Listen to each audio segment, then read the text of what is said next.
السلام علیکم ورحمۃ اللہ وبرکاتہ۔ الحمدللہ رب العالمین، الحمدللہ۔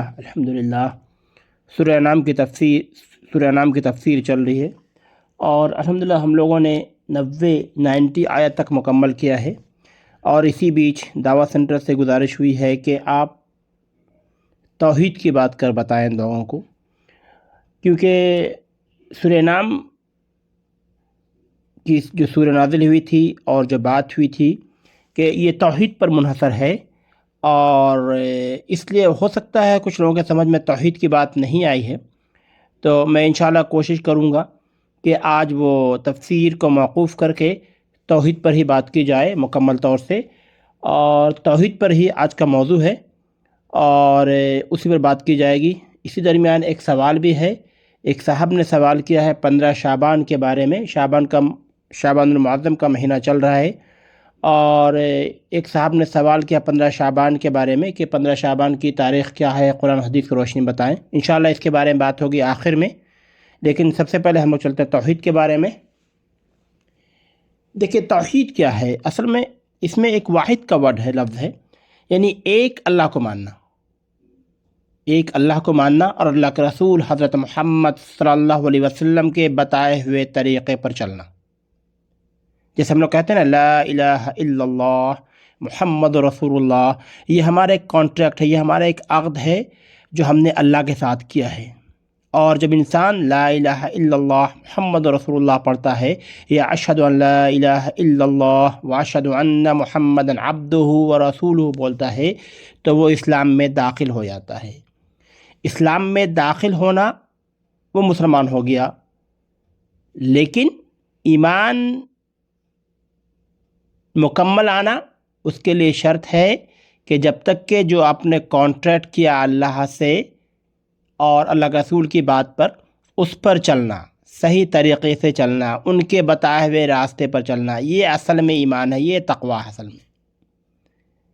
اور اوپر میں جو اعمال کی پیمائش ہوگی، میزان ہوگی، ناپیہ ہوگی، تو اصل میں کوالٹی کی بات ہوتی ہے۔ اللہ کیا ہے، کوالٹی پسند ہے، کوالٹی کی بات ہوتی ہے، اور وہاں کوالٹی کی پکڑ ہے، کوالٹی ہی اصل میں مانی جائے گی، کوانٹٹی کی نہیں، کوالٹی ہونی چاہیے۔ یعنی کتنی عاجزی، انکساری، خشوع خضوع کے ساتھ آپ اللہ سے مانگیں، اللہ کے آگے گرے اور اللہ کے رسول کے طریقے پر چلے، وہ اصل میں ہے۔ عقیدہ اسی کا نام ہے کہ ایک اللہ کو ماننا اور اس کے احکام کو بجا لانا، اور اللہ کے رسول کو آخری نبی ماننا، ان کی سنت کی اتباع کرنا، ان کے سنت پر چلنا، ان کے بتائے ہوئے طریقے پر چلنا، یہ اصل میں ہے، یہی مکمل ایمان ہے۔ ذرا سا بھی دائیں بائیں آگے پیچھے ہوئے تو آپ باہر ہو رہے ہیں، اس لیے ہم آگے پیچھے ذرا سے بھی ہوں گے تو ہم باہر ہو جائیں گے، اس لیے ہمیں اندر رہنا ہے، اس حدود کے اندر۔ حدود سے باہر نکلنا منع فرمایا گیا ہے، حدود سے باہر نہ نکلو۔ تو یہ ہے اصل میں اس کو ماننا، یعنی کہ اللہ بارگاہ الہی میں انسان کے وہی اعمال مقبول ہوں گے جن کی اساس صحیح عقیدے پر ہوگی۔ صحیح عقیدے کے بغیر ہر عمل بیکار ہے، اور اللہ تعالیٰ کے ہاں اس کا کوئی درجہ نہیں، جیسا کہ اللہ تعالیٰ نے خود قرآن میں فرماتا ہے سورہ مائدہ میں کہ وَمَن يَكْفُرْ بِالْإِيمَانِ فَقَدْ حَبِطَ عَمَلُهُ وَهُوَ فِي الْآخِرَةِ مِنَ الْخَاسِرِينَ۔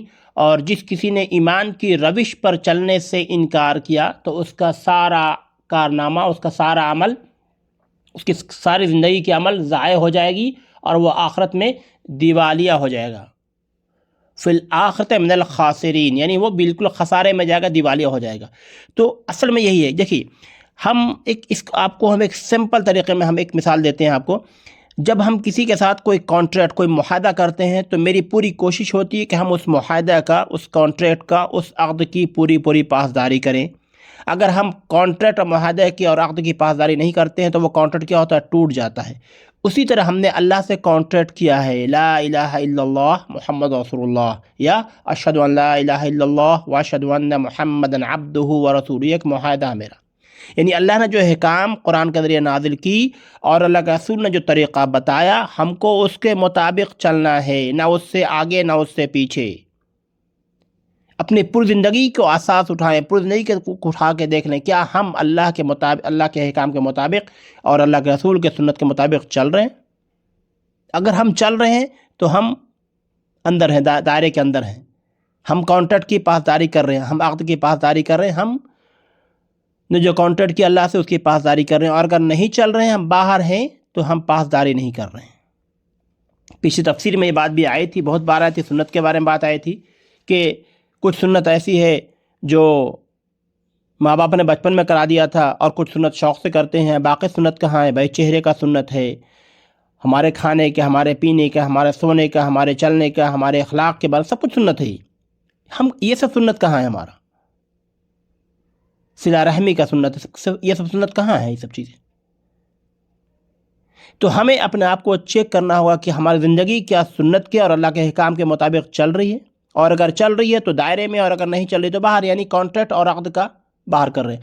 آج ہمارا حال یہ ہے کہ ایمان باللسان ہے، یعنی ایمان صرف زبان پر ہے، مسلمان ہیں ہم، زبانی اعتبار سے مسلمان ہیں بس، عملی اعتبار سے کچھ نہیں۔ قلب ہمارا خالی ہے نہیں، اصل میں قلب ایمان ہونا چاہیے، دل سے بھی ہمارا ایمان مکمل ہونا چاہیے، وہ اصل میں ایمان ہے۔ ہم ابھی ایمان باللسان میں سے ہیں۔ جیسے آپ ایک دوا کھاتے ہیں، دیکھیے میں آپ کو ایک مثال اس طرح دیتا ہوں کہ ایمان کی ایک مثال، بہت چھوٹی سی مثال دیتا ہوں، سمجھنے کے لیے بولنا چاہ رہا ہوں۔ جیسے آپ کے سر میں ایک درد ہوتا ہے نا، تو آپ ایک ٹیبلٹ کھاتے ہیں، تو اگر آپ دوا کو کھائیں نہیں نیچے بلکہ زبان تک رکھیں آپ، تو کیا سر کا درد آپ کا دور ہو جائے گا؟ ہو جائے گا بھائی؟ بتاؤ، کیا بولتے ہیں؟ نہیں ہو جائے گا؟ نہیں ہوگا، جب تک کہ وہ دوا ہم اندر نہیں ڈالیں گے، وہ پیٹ کے اندر نہیں جائے گی۔ بس وہی ہے کہ ہمارا آج ایمان، ہمارا حال آج ایسا ہی ہے کہ وہ بس صرف زبان تک ہے، لا الہ الا اللہ محمد رسول اللہ، یا اشہد ان لا الہ الا اللہ واشہد ان محمد رسول اللہ، اشہد ان لا الہ الا اللہ واشہد ان محمد عبدہ ورسولہ، یہ صرف زبان تک رہ گیا بس۔ یہ ایمان باللسان ہے، زبان تک ہی، اس کے اندر نہیں۔ جب یہ اندر جائے گا، جس سے دوا اندر جاتی ہے تو انسان کی کیفیت بدلتی ہے، وہ سر کا درد دور ہوتا ہے، یا بخار کی دوا کھایا تو وہ بخار دور ہوتا ہے، تو دوا اندر جا کے تبدیلی کرتی ہے۔ جب تک زبان پہ رکھے رہیں گے اس کو کوئی اثر نہیں ہوگا۔ آج ہمارا وہی حال، ہم اپنا محاسبہ کر کے دیکھ لیں، اپنے آپ کو چیک کر کے ہم دیکھ لیں کہ کیا ہمارے اندر کوئی تبدیلی ہے، ہمارے اندر کوئی تغیر ہے، کیا ہمارے اندر احساس ہے، کیا ہمارے اندر غیرت ہے، کیا ہمارے اندر فکر ہے، کیا ہمارے اندر ایمان کی فکر ہے۔ ہماری نمازیں ضائع ہوتی ہیں اس کی فکر نہیں، ہمارے بھائی میں آپس میں تنازع ہے اس کی فکر ہمیں نہیں ہے۔ کیا ہمیں اللہ کے یہاں جانے کا فکر ہے؟ کیا ہمیں یوم آخرت کی فکر ہے؟ کیا ہمیں قبر کی فکر ہے؟ موت ہر دن میں 3 بار آ کے دستک دیتی ہے، کیا ہمیں موت کی فکر ہے؟ اگر ہمارے اندر موت کی فکر ہوگی تو کیا ہم ایسے ہی اعمال کریں گے؟ یہ ہے فکر کے بارے میں، یہ ہے احساس کے بارے میں، تو اس کی احساس کرنی ہو چاہیے، تبھی آپ اور ہم وحدانیت پہ آ سکتے ہیں۔ اور طریقہ اللہ کے رسول کا، ہر وہ طریقہ، ہر وہ عمل قابل قبول نہیں ہے جس میں اللہ کے رسول کا طریقہ نہیں ہے۔ یعنی 2 شرطیں ہیں، عمل بالرضا، یعنی اللہ کی رضا کے لیے ہونا چاہیے، اور طریقہ محمدی صلی اللہ علیہ وسلم۔ اگر کوئی بھی عمل میں یہ دو چیزیں نہیں پائی گئی، یعنی اللہ کی رضا، عمل اللہ کی رضا کے لیے، اور طریقہ محمد صلی اللہ علیہ وسلم نہیں پایا گیا، تو وہ عمل قابل قبول نہیں ہے۔ سورہ مائدہ میں اللہ نے فرمایا تھا کہ وَمَن يَكْفُرْ بِالْإِيمَانِ فَقَدْ حَبِطَ عَمَلُهُ وَهُوَ فِي الْآخِرَةِ مِنَ الْخَاسِرِينَ۔ جس کسی نے ایمان کی روش پر چلنے سے انکار کیا، یعنی چلنے سے انکار سے مطلب کیا ہے کہ اللہ کے رسول کے بتائے طریقے پر نہیں چلے، یا اللہ کے احکام کے مطابق نہیں چلے، عمل نہیں کیا۔ بہت سی چیزیں آپ دیکھیں، غور کریں۔ میراث کے بارے میں تفسیر میراث کے بارے میں بات آئی تھی، کیا میراث اپنی بہنوں کو اپنے باپ کے جائیداد میں میراث دیتے ہیں؟ کیا شوہر اپنے بیوی کا دائن مہر دیتا ہے؟ بہت سی چیزیں ہیں، اگر ہم بولنے پہ آ جائیں تو بہت لمبی بات ہو جائے گی، بس بالکل شارٹ اور مختصر دیکھیں، ہم اپنا محاسبہ کریں، خود دیکھ لیں کیا ہم کس طریقے پہ چل رہے ہیں کہ ومن یکفر بالایمان فقد حبط عملہ وهو فی الآخرۃ من الخاسرین۔ جس کسی نے ایمان کی روش پر چلنے سے انکار کیا، مطلب کہ انکار منہ سے نہیں بلکہ عمل ہی نہیں کیا۔ اب جیسے اذان ہوتی ہے نا، تو اذان کس لیے ہوتی ہے؟ نماز کے لیے ہوتی ہے۔ کس کے لیے ہوتی ہے؟ مسلمانوں کے، زندوں کے لیے ہوتی ہے۔ اور جس کسی نے نماز اذان سن کے بھی مسجد کو نہ گیا، نماز نہ پڑھا، تو اس نے ایک طرح سے انکار کر دیا، اس نے یہ ایک انکار ہے گویا ایک طرح کا۔ تو جس کسی نے ایمان کے روش پہ چلنے سے انکار کیا، وَهُوَ فِي الْآخِرَةِ مِنَ الْخَاسِرِينَ، اس کا سارا کارنامہ ضائع ہو جائے گا اور وہ آخرت میں دیوالیہ ہو جائے گا۔ یہ ہے اصل میں۔ اور اللہ تعالیٰ آگے کہتا ہے قرآن میں وَلَقَدْ أُوحِيَ إِلَيْكَ وَإِلَى الَّذِينَ مِن قَبْلِكَ لَئِنْ أَشْرَكْتَ لَيَحْبَطَنَّ عَمَلُكَ وَلَتَكُونَنَّ مِنَ الْخَاسِرِينَ۔ سورۃ زمر میں ہے کہ تمہاری طرف اور تم سے پہلے گزرے ہوئے تمام انبیاء کے جانب وحی بھیجی جا چکی ہے، اگر تم نے شرک کیا تو تمہارا عمل ضائع ہو جائے گا اور تم خسارے میں ہو جاؤ گے۔ لَيَحْبَطَنَّ عَمَلُكَ وَلَتَكُونَنَّ مِنَ الْخَاسِرِينَ، اور تم نے لَئِنْ أَشْرَكْتَ، لَئِن تم نے شرک کیا تو تمہارا عمل کیا ہو جائے گا؟ ضائع ہو جائے گا اور تم خسارے میں ہو جاؤ گے۔ آج شرک ہم نہیں کر رہے ہیں کیا؟ اللہ کے ساتھ ہم شریک نہیں کرتے کسی کو، ہم مزاروں پر نہیں جاتے، درگاہوں پر نہیں جاتے، چادریں نہیں چڑھاتے، مانگتے نہیں اس سے۔ اندازہ کر لیں کہ اللہ کا شریک ہو رہے ہیں، وسیلہ نہیں مانگتے، وسیلہ نہیں دیتے ہم، جبکہ اللہ تعالیٰ خود کہتا ہے کہ مجھ سے مانگو میں دینے والوں میں سے ہوں، یعنی اللہ سے مانگو، اللہ سننے والا ہے۔ تو یہ ہے نا کہ ہم شرک کے بارے، سب سے بڑی پکڑ شرک کی ہوتی ہے۔ شرک کے بارے میں جیسا کہ کتاب و سنت میں آتا ہے کہ شرک بہت باریک چیز ہے، بہت ہی باریکی ہے اس کے اندر۔ اس کی مثال ایسے دی گئی ہے کہ ایک سیاہ یعنی اندھیری رات ہے، کالی اندھیری رات ہے، اس اندھیری رات میں ایک سیاہ کالا پہاڑ ہے، اس پہاڑ پر ایک کالی چوٹی چل رہی ہے، اندازہ کر لیجیے آپ، کیا نظر آئے گا آپ کو؟ یہ ہے شرک، اتنی باریکی ہے شرک میں۔ تب اللہ نے کہا کہ تم زمین سے لے کے آسمان تک گناہوں کو لے کے آؤ گے تو ہم معاف کر دیں گے، الا شرک کرنے کے، شرک نہیں کرنا ہے۔ ہر چیز اللہ پر یقین رکھنا ہے۔ وحدانیت، آج جو توحید کی بات ہو رہی ہے اس پر آگے بات آئے گی، ہر چیز اللہ پہ یقین رکھنا ہے، ہر چیز اللہ کے ساتھ۔ یعنی قرآن حکیم کی بہت سی آیت میں اور اس مفہوم کی ترجمانی کرتی کہ اللہ تعالیٰ کی کتاب مبین میں اور اللہ کے رسول حضرت محمد صلی اللہ علیہ وسلم کی سنت سے جس صحیح عقیدہ کے جو خد و خال نظر آتے ہیں، وہ اجمالی طور پر، مجموعی طور پر یہ ہے کہ اللہ تعالیٰ پر، اس کے فرشتوں، اس کی کتابوں، اس کے رسولوں اور روز آخرت پر ایمان، اس بات پر ایمان کہ اچھی بری تقدیر اللہ تعالیٰ کی طرف سے ہے۔ ان 6 ارکانوں پر صحیح عقیدے کی پونجی ہے، احساس ہے، جس کے استحکام کے لیے اللہ کی کتاب نازل ہوئی اور اسی کے لیے اللہ تعالیٰ نے اپنے رسول حضرت محمد صلی اللہ علیہ وسلم کو مبعوث فرمایا۔ اللہ تعالیٰ، اس کے رسول محمد صلی اللہ علیہ وسلم نے جن غیبی امور کی بھی خبر دی اور جن پر ایمان لانا ہر مسلمان کے لیے ضروری ہے، جس سب کے سب انہی 6 بنیادی ارکان کی تفسیر ترجمانی کرتی ہے، جو کتاب سنت کے ذریعہ سے اللہ تعالیٰ نے واضح بھی کیا ہے۔ اللہ تعالیٰ قرآن میں کہتا ہے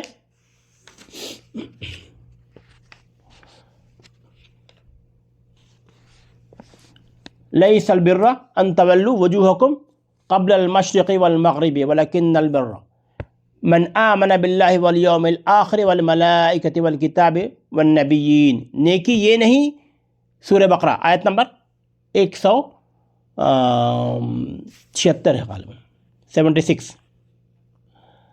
77۔ تو نیکی یہ نہیں کہ تم اپنے چہرے مشرق کی طرف کر لو یا مغرب کی طرف، بلکہ نیکی یہ ہے کہ آدمی اللہ، یوم آخرت، ملائکہ، اللہ کے نازل ہوئی کتابوں اور اس کے پیغمبروں پر ایمان لائے۔ یہ اصل میں نیکی ہے۔ ہم لاکھ سجدے کر لیں، ہزاروں سجدے کر لیں، لیکن اگر میرا ایمان مکمل نہیں ہے تو یہ سب خسارے میں جائے گا۔ ہمارا عقیدہ صحیح نہیں تو یہ سب خسارے میں جانے والوں میں سے۔ ہمارا عقیدہ صحیح ہونا چاہیے۔ اور آگے اللہ تعالیٰ کہتا ہے قرآن میں کہ من آمن الرسول بما انزل الیہ من ربہ والمؤمنون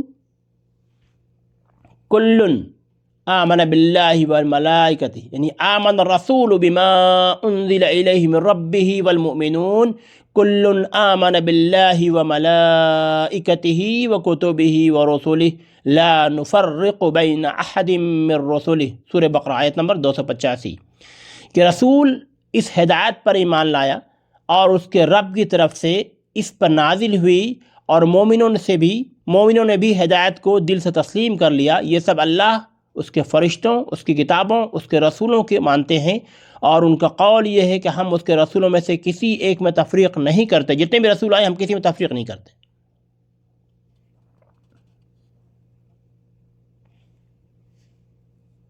یہ ہے اس بارے. اللہ تعالیٰ قرآن میں کہتا ہے کہ یا ایھا الذین آمنوا آمنوا باللہ ورسولہ والکتاب الذی نزل علی رسولہ والکتاب الذی انزل من قبل ومن یکفر باللہ وملائکتہ وکتبہ ورسلہ والیوم الآخر فقد ضل ضلالا بعیدا. سورہ نساء میں آیا تھا اے ایماندارو، اے ایمان والو، اے ایماندارو ایمان لاؤ کس پر؟ یا ایھا الذین آمنوا آمنوا باللہ، اے ایمان والو ایمان لاؤ کس پر؟ اللہ پر، اس کے رسولوں پر، اس کتاب پر جو اللہ نے اپنے رسول پر نازل کی، اس کتاب پر جو اس سے پہلے وہ نازل کر چکا ہے. جس نے اللہ، اس کے ملائکہ، اس کی کتابوں، اس کے رسولوں اور روز آخرت سے کفر کیا، وہ گمراہی میں بھٹک کر بہت دور نکل گیا. یہ اللہ نے کہا کہ دیکھیے 2 بار فرمایا کہ یا ایھا الذین آمنوا آمنوا باللہ، اے ایمان والو ایمان لاؤ کس پر؟ آمنوا باللہ، اللہ پر ایمان لاؤ، اس کے رسولوں پر، اس کتاب پر جو اللہ نے اپنے رسولوں پر نازل کی، اس کتاب پر جو اس سے پہلے وہ نازل کر چکا ہے، تورات، زبور، انجیل آ چکی ہے. اور جس نے اللہ، اس کے ملائکہ، اس کی کتابوں، اس کے رسولوں اور روز آخرت سے کفر کیا. کفر سے مطلب انکار کرنا، انکار کا سے مطلب ہے کہ نہ چلنا، نہ ماننا اس کو. جیسے ایک مثال میں نے دی آپ کو کہ اذان ہوئی، مسجد کو نہ گئے، نماز پڑھنے نہیں گئے، نماز نہیں پڑھا ہم نے، تو ایک طرح سے یہ انکار ہے. اللہ سے فرمایا کہ نماز میری آنکھوں کی ٹھنڈک ہے، تو ہم کیا پہنچا رہے ہیں؟ اللہ کے رسول کو ٹھنڈک پہنچا رہے ہیں. تو یہ ہے انکار. اللہ کے رسول نے جس طریقے سے نماز ادا کی، جس سے نماز پڑھنے کا طریقہ بتایا، وہ طریقے پہ نماز پڑھنا، یہ ہے اصل میں. تو اگر ہم غلط طریقے سے جا رہے ہیں تو بھی ہم ایک طرح سے انکار کر رہے ہیں. مان لیا آپ اپنے بچوں کو کچھ سامان لانے کے لیے باہر، ایک مثال دیتا ہوں کہ مان لیا اپنے بچوں کو، ہم اپنے بچے کو کوئی سامان لانے باہر بھیجتے ہیں، بولتے بیٹا سامان لے کے سیدھا آ جانا، گھر آ جانا. مقصد میرا سامان لے گھر آنے کا، گھر ہی آنا، لیکن بچے نے کیا کیا؟ وہ دکان گیا، سامان لیا، پھر اپنے دوستوں سے ملا، ادھر ادھر گیا، گھوما پھرا، پھر واپس گھر آیا. تو گھر تو وہ آ گیا، لیکن بات مانی آپ کے؟ نہیں مانی. یہ ہے اصل میں کتنی باریکی ہے، دیکھیے اس میں. گھر تو وہ بچہ آ گیا، لیکن کیا کیا اس نے؟ اپنے دوستوں سے ملا، اپنے ادھر سے گیا، ادھر گیا، گھوما پھرا، تو اس کے بعد بہت دیر کے بعد واپس آ رہا ہے. تو یہ ہے کہ اللہ نے جس طرح سے طریقہ چلنے کو کہا، بس ویسے ہی چلنا ہے ہمیں. اللہ کا رسول نے جو طریقہ بتایا، ہمیں اسی طریقے پہ عمل کرنا ہے. یہ اصل میں اساس ہے توحید کی، یہی اصل میں توحید ہے، یہی اصل میں ایمان مکمل ہے. کہ اللہ تعالیٰ قرآن میں کئی جگہ کہتا ہے کہ الم تعلم ان اللہ یعلم ما فی السماء والارض ان ذلک فی کتاب ان ذلک علی اللہ یسیر. کیا تم نہیں جانتے کہ آسمان زمین کی ہر چیز اللہ کے علم میں ہے، سب کچھ ایک کتاب میں درج ہے، اللہ کے لیے یہ کچھ مشکل نہیں ہے. تو بنیادی عقائد یہی ہے کہ ہمیں اللہ کے طریقے پہ جو قرآن میں اللہ نے فرمایا اور اللہ کا جو طریقہ بتایا، چل کے اس طریقے پہ ہمیں چلنا ہے، اسی پر ہمیں کامیابی ہے، اسی سے ہمیں نجات مل سکتی ہے. یہ دنیا ایک فانی ہے میرے بھائی. دنیا میں ایک مسافر کے مانند جیو. مومن ضرورت کے مطابق خرچ کرتا ہے، خواہش کے مطابق خرچ نہیں کرتا. یاد رکھنا، مومن خواہش کے مطابق خرچ نہیں کرتا، ضرورت کے مطابق خرچ کرتا ہے. جہاں ضرورت ہے وہاں خرچ کرنا ہے. یہ کتنے سال ہیں یہاں پہ بھائی؟ 50 سال، 60، 70، 80، 90، 100 سال، اس سے زیادہ نہیں رہ سکتے یہاں پہ. پھر یہاں سے واپس جانا ہے. تو ہمیں اس عارضی زندگی میں دل کیوں لگانا؟ ہم اس ابدی زندگی میں دل کیوں نہ لگائے جہاں ہمیں ہمیشہ کے لیے جانا، جہاں ہمیشہ کے لیے وہیں رہنا ہے ہمیں. تو ہم اس کے لیے کیوں نہ آپ تیاری کر لیں؟ جو ہم یہ تھوڑی سی زندگی کے لیے ہم بالکل پریشان ہیں، اور تھوڑی زندگی کے لیے ہم بالکل اپنے آپ کو سب کچھ تحقیق کر دیا ہے، آخرت، ایمان، سب کچھ برباد کر چکے ہیں. بھائی کے بیچ نفاق پیدا ہو چکا ہے، جائیداد کی پراپرٹی کی جھگڑے جھمیلے چل رہے ہیں، کینہ، بغض، نفرت، عداوت، دشمنی، سب کچھ لے کے بیٹھ گئے اس تھوڑی سی زندگی کے لیے.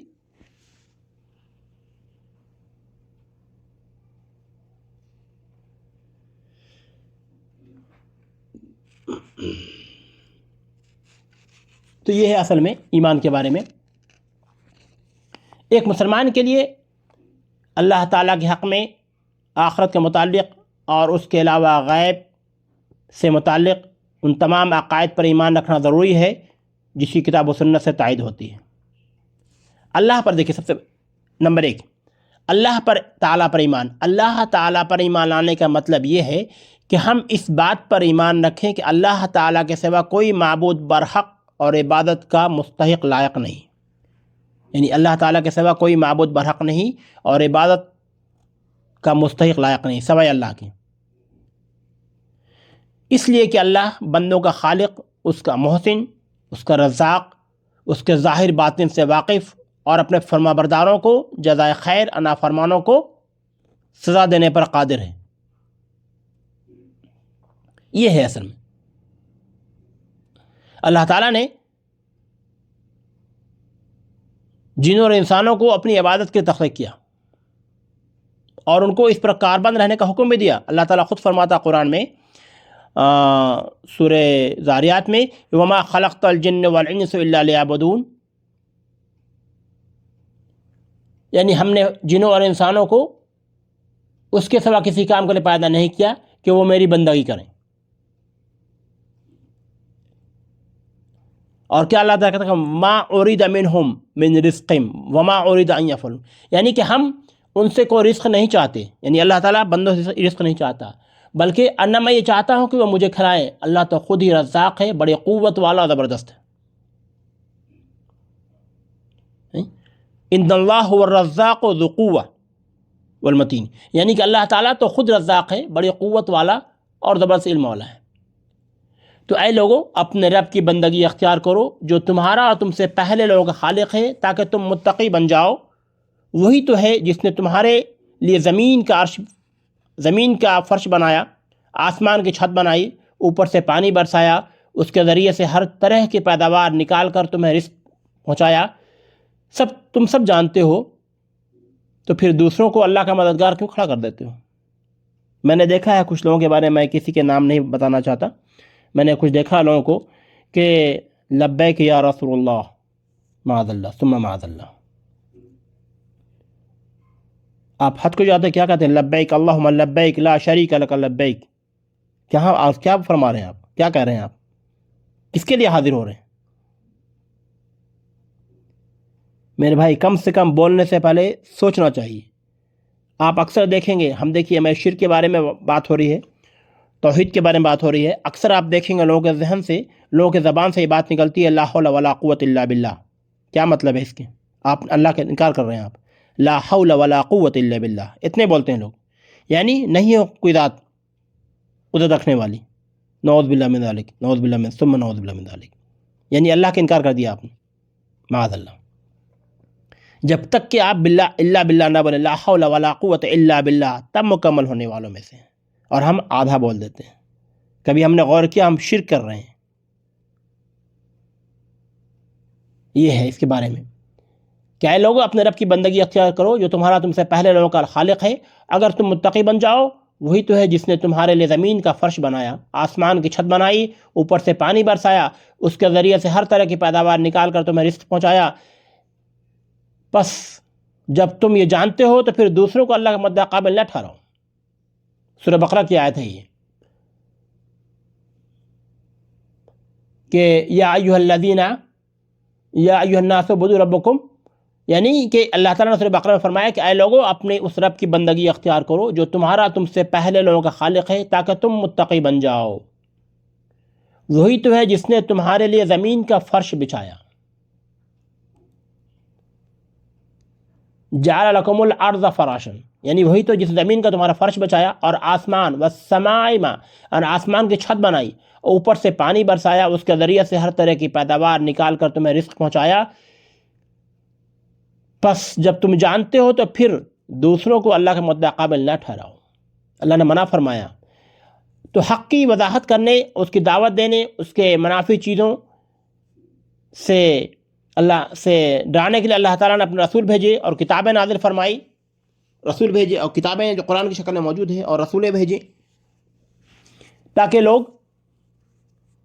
ہدایت یافتہ ہو جائیں۔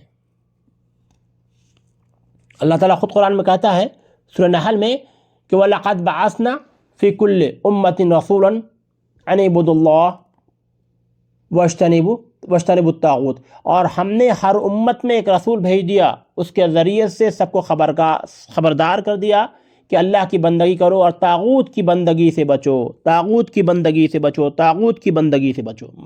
یہ ہے سورہ بقرہ کی آیت، سورہ نحل کی آیت کہ کیا طاغوت کیا ہے؟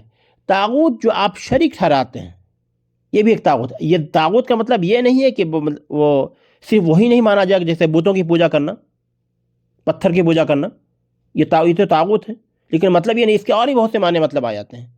شریک ٹھہرا دینا، اللہ سے ڈائریکٹ نہیں ماننا، کسی اور کے وسیلے سے ریفرنس سے جا کے مانگ لینا، قبر پہ گئے کہ بھائی یہ بہت بڑے ولی ہیں، ان کے ذریعے سے ہم کو مل جائے گا، یہ ہو گیا شریک ہو گیا، شرک کر لیا آپ، یہاں پہ ایک شریک ہو گئے، یہ سب طاغوت میں سے ہیں۔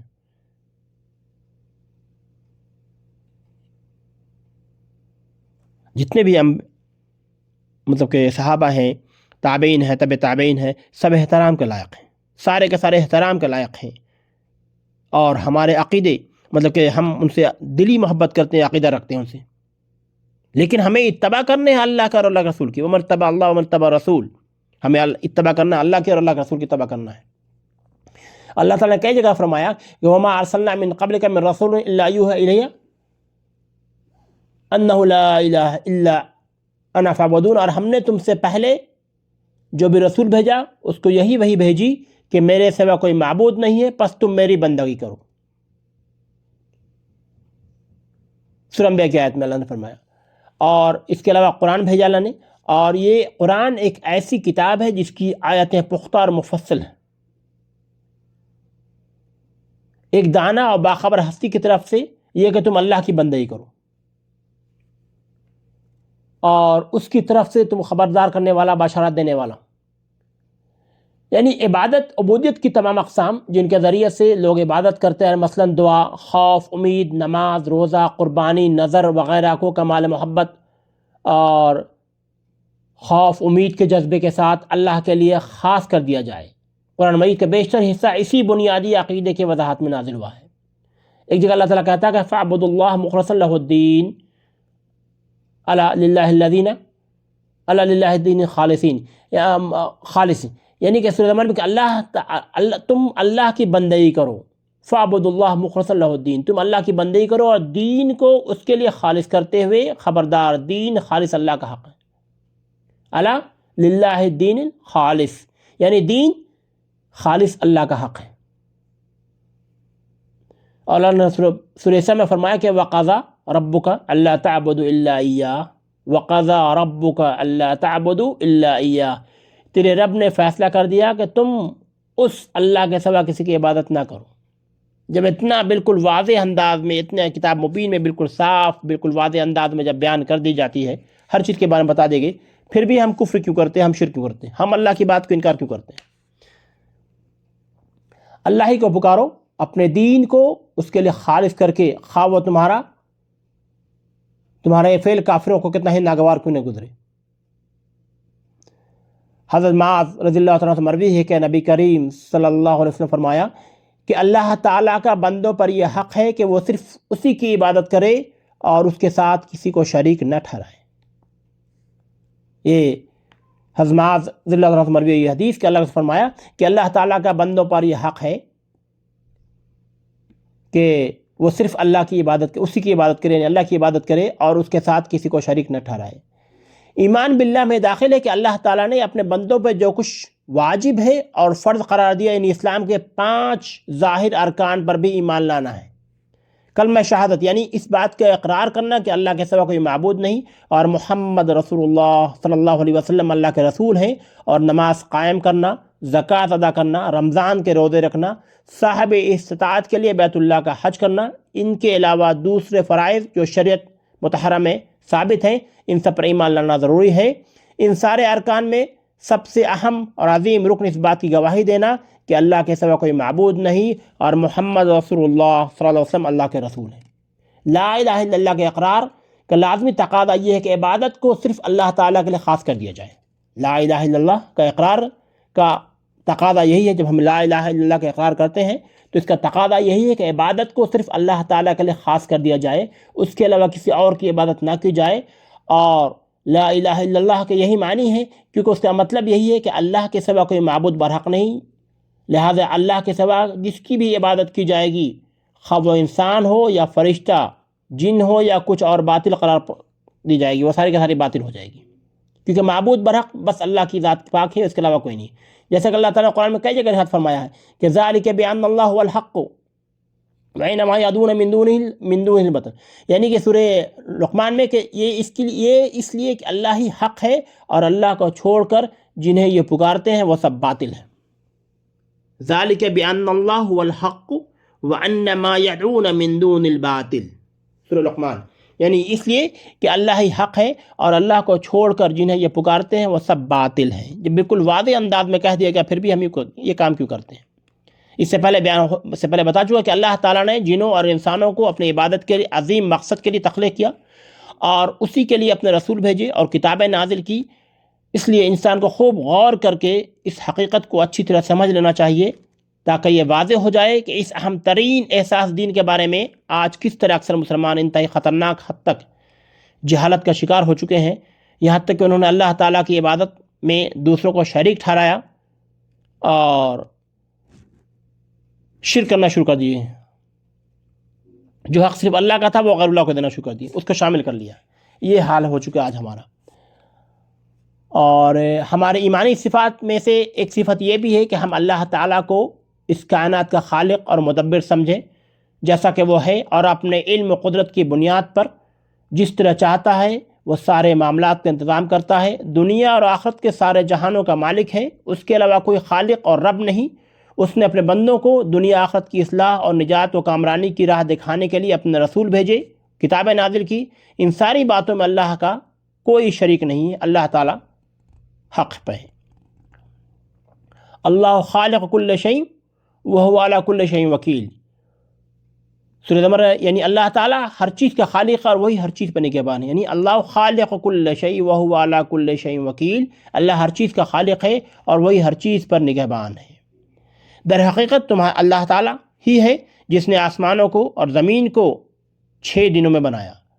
ان ربکم الذی خلق السماوات والارض فی 6 ایام ثم استوى علی العرش، یعنی حقیقت میں رب ہی اللہ ہی ہے جس نے آسمان و زمین کو 6 دنوں میں بنایا پھر اپنے عرش پہ مستوی ہو گیا۔ یغشی اللیل والنہار، وہ رات سے دن سے رات کو چلاتا ہے وہ۔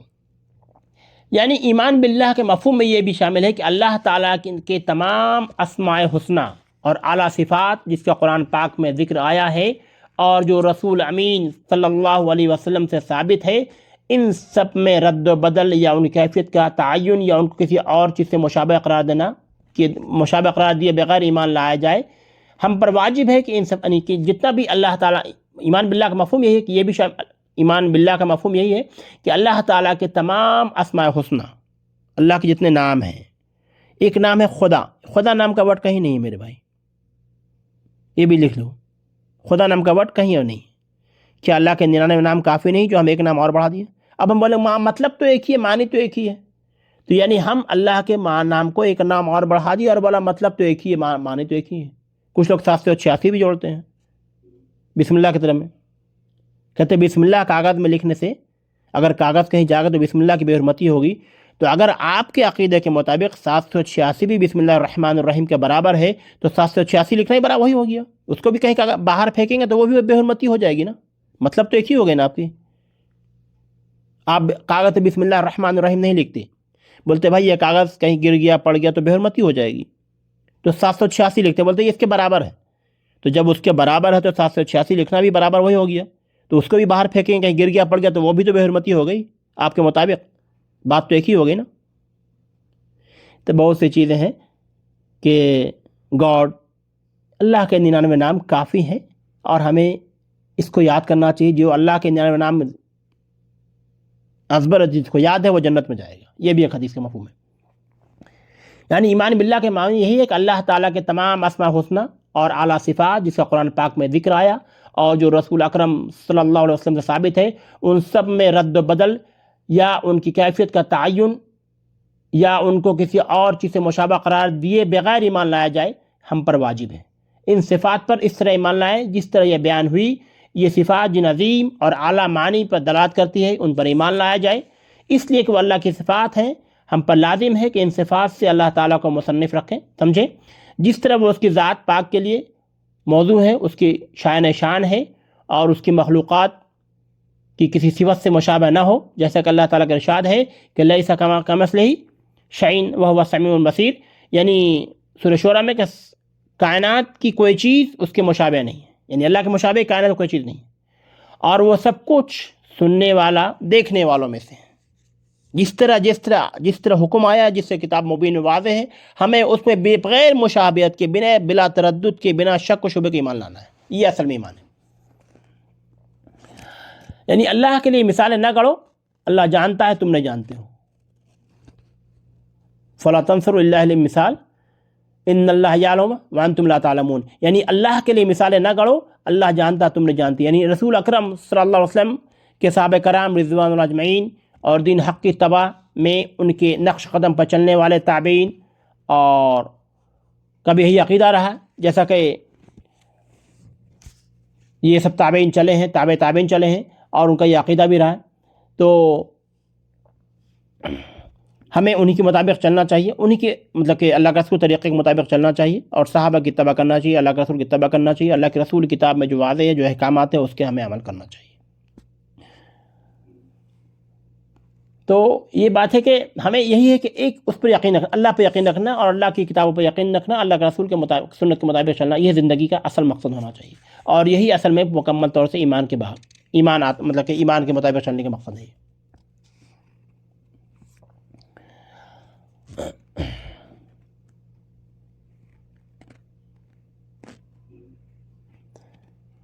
اللہ تعالیٰ کی صفات لامحدود ہیں، اس کی کتاب اور سنت رسول اکرم صلی اللہ علیہ وسلم سے ثابت شدہ امور کے مطابق تسلیم کیا ہے، اور اہل سنت کے عقائد سے اللہ تعالیٰ کی ذات میں نہ تو تعطل واقع ہوتا ہے، اور نہ اس بارے میں کوئی مطلب کہ کسی طرح کا نقص کا شکار ہوتا ہے۔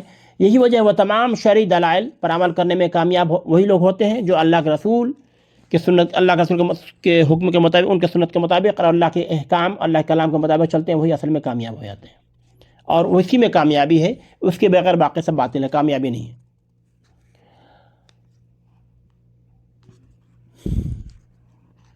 در حقیقت اللہ ہمارا رب ہے، جس نے آسمان و زمین کو 6 دنوں میں پیدا کیا، تخلیق کیا، اور پھر عرش پہ مستوی ہوا۔ ان ربکم الذی خلق السماوات والارض فی 6 ایام ثم استوى علی العرش، در حقیقت ہمارا رب اللہ ہی ہے جس نے آسمانوں اور زمین کو 6 دنوں میں تخلیق کیا، اور پھر عرش پہ مستوی ہوا۔ یعنی کہ کائنات کی کوئی چیز اللہ کے مشابہ نہیں ہے، وہ سب کچھ سننے والا اور دیکھنے والا ہے۔ حقیقت یہ ہے کہ جس نے اللہ تعالیٰ کو اس کی مخلوق سے تشبیہ دی، اور جس نے ان صفات کا انکار کیا جس سے اللہ تعالیٰ نے اپنے آپ کو منصف قرار دیا، وہ کافر ہے۔ جن صفات سے اللہ تعالیٰ نے اپنے آپ کو یا رسول اکرم صلی اللہ علیہ وسلم نے اس کو منصف قرار دیا، اس میں تشبیہ نہیں، اور جس نے آیت صریحہ اور احادیث صحیحہ میں جو کچھ اللہ تعالیٰ کے متعلق وارد ہوا ہے، اس کو اللہ جل شانہ کے شان تسلیم کر لیا، اور تمام نقائص سے اللہ تعالیٰ کی ذات کو بری قرار دے دیا، وہی اصل میں ہدایت پر پہنچ گیا۔ دوسرا، فرشتوں پر ایمان۔ فرشتوں پر ایمان کی 2 صورتیں ہیں۔ دیکھیے، اس میں ایک بات یہ ہے کہ اللہ نے جو تخلیق کی مخلوق، اس میں ایک فرشتے بھی ہیں، وہ نوری مخلوق ہیں۔ دھیان رکھیے یہ بات کو، اکثر لوگ بولتے ہیں اللہ کا رسول نور ہیں، اللہ کا رسول نور نہیں تھے۔ قرآن نور کی شکل میں دلوں پر نازل کیا گیا، وحی کی شکل میں نازل کیا گیا۔ نوری مخلوق نہ کھاتی ہے، نہ پیتی ہے، نہ بچے ہیں، نہ بیوی ہیں۔ فرشتوں کے بیوی بچے ہیں، کیا وہ کھاتے پیتے ہیں؟ نوری مخلوق کھاتی پیتی نہیں، جبکہ اللہ کا رسول محمد صلی اللہ علیہ وسلم نوری مخلوق نہیں تھے۔ اس لیے عقیدے کی تصحیح کرنا ہے، عقیدے کی بنیاد صحیح ہونی چاہیے۔ یہ عقیدہ ہے، عقیدے کی بنیاد صحیح ہونی چاہیے۔ اللہ تعالیٰ کہتا ہے کہ جو کچھ اس کے سامنے ہے وہ اسے بھی جانتا ہے، اور جو کچھ ان سے اوجھل ہے اس سے بھی باخبر ہے۔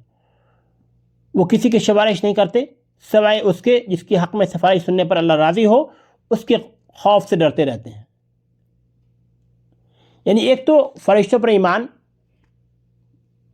اجمالی ایمان ہے، دوسرا تفصیل یہ ہے کہ ایک مسلمان اور اجمالی طور پر اس بات پر ایمان رکھے کہ اللہ تعالیٰ کے فرشتے ہیں جنہیں اس نے اپنی اطاعت فرما برداری کے تخلیق کیا۔ اللہ تعالیٰ نے ان کو وصف بتایا کہ وہ سب برگزیدہ بندے ہیں، وہ کسی بات میں اللہ تعالیٰ کے حکم سے سرتابی نہیں کرتے، بلکہ ہمیشہ اللہ کے تابع فرما بردار رہتے ہیں۔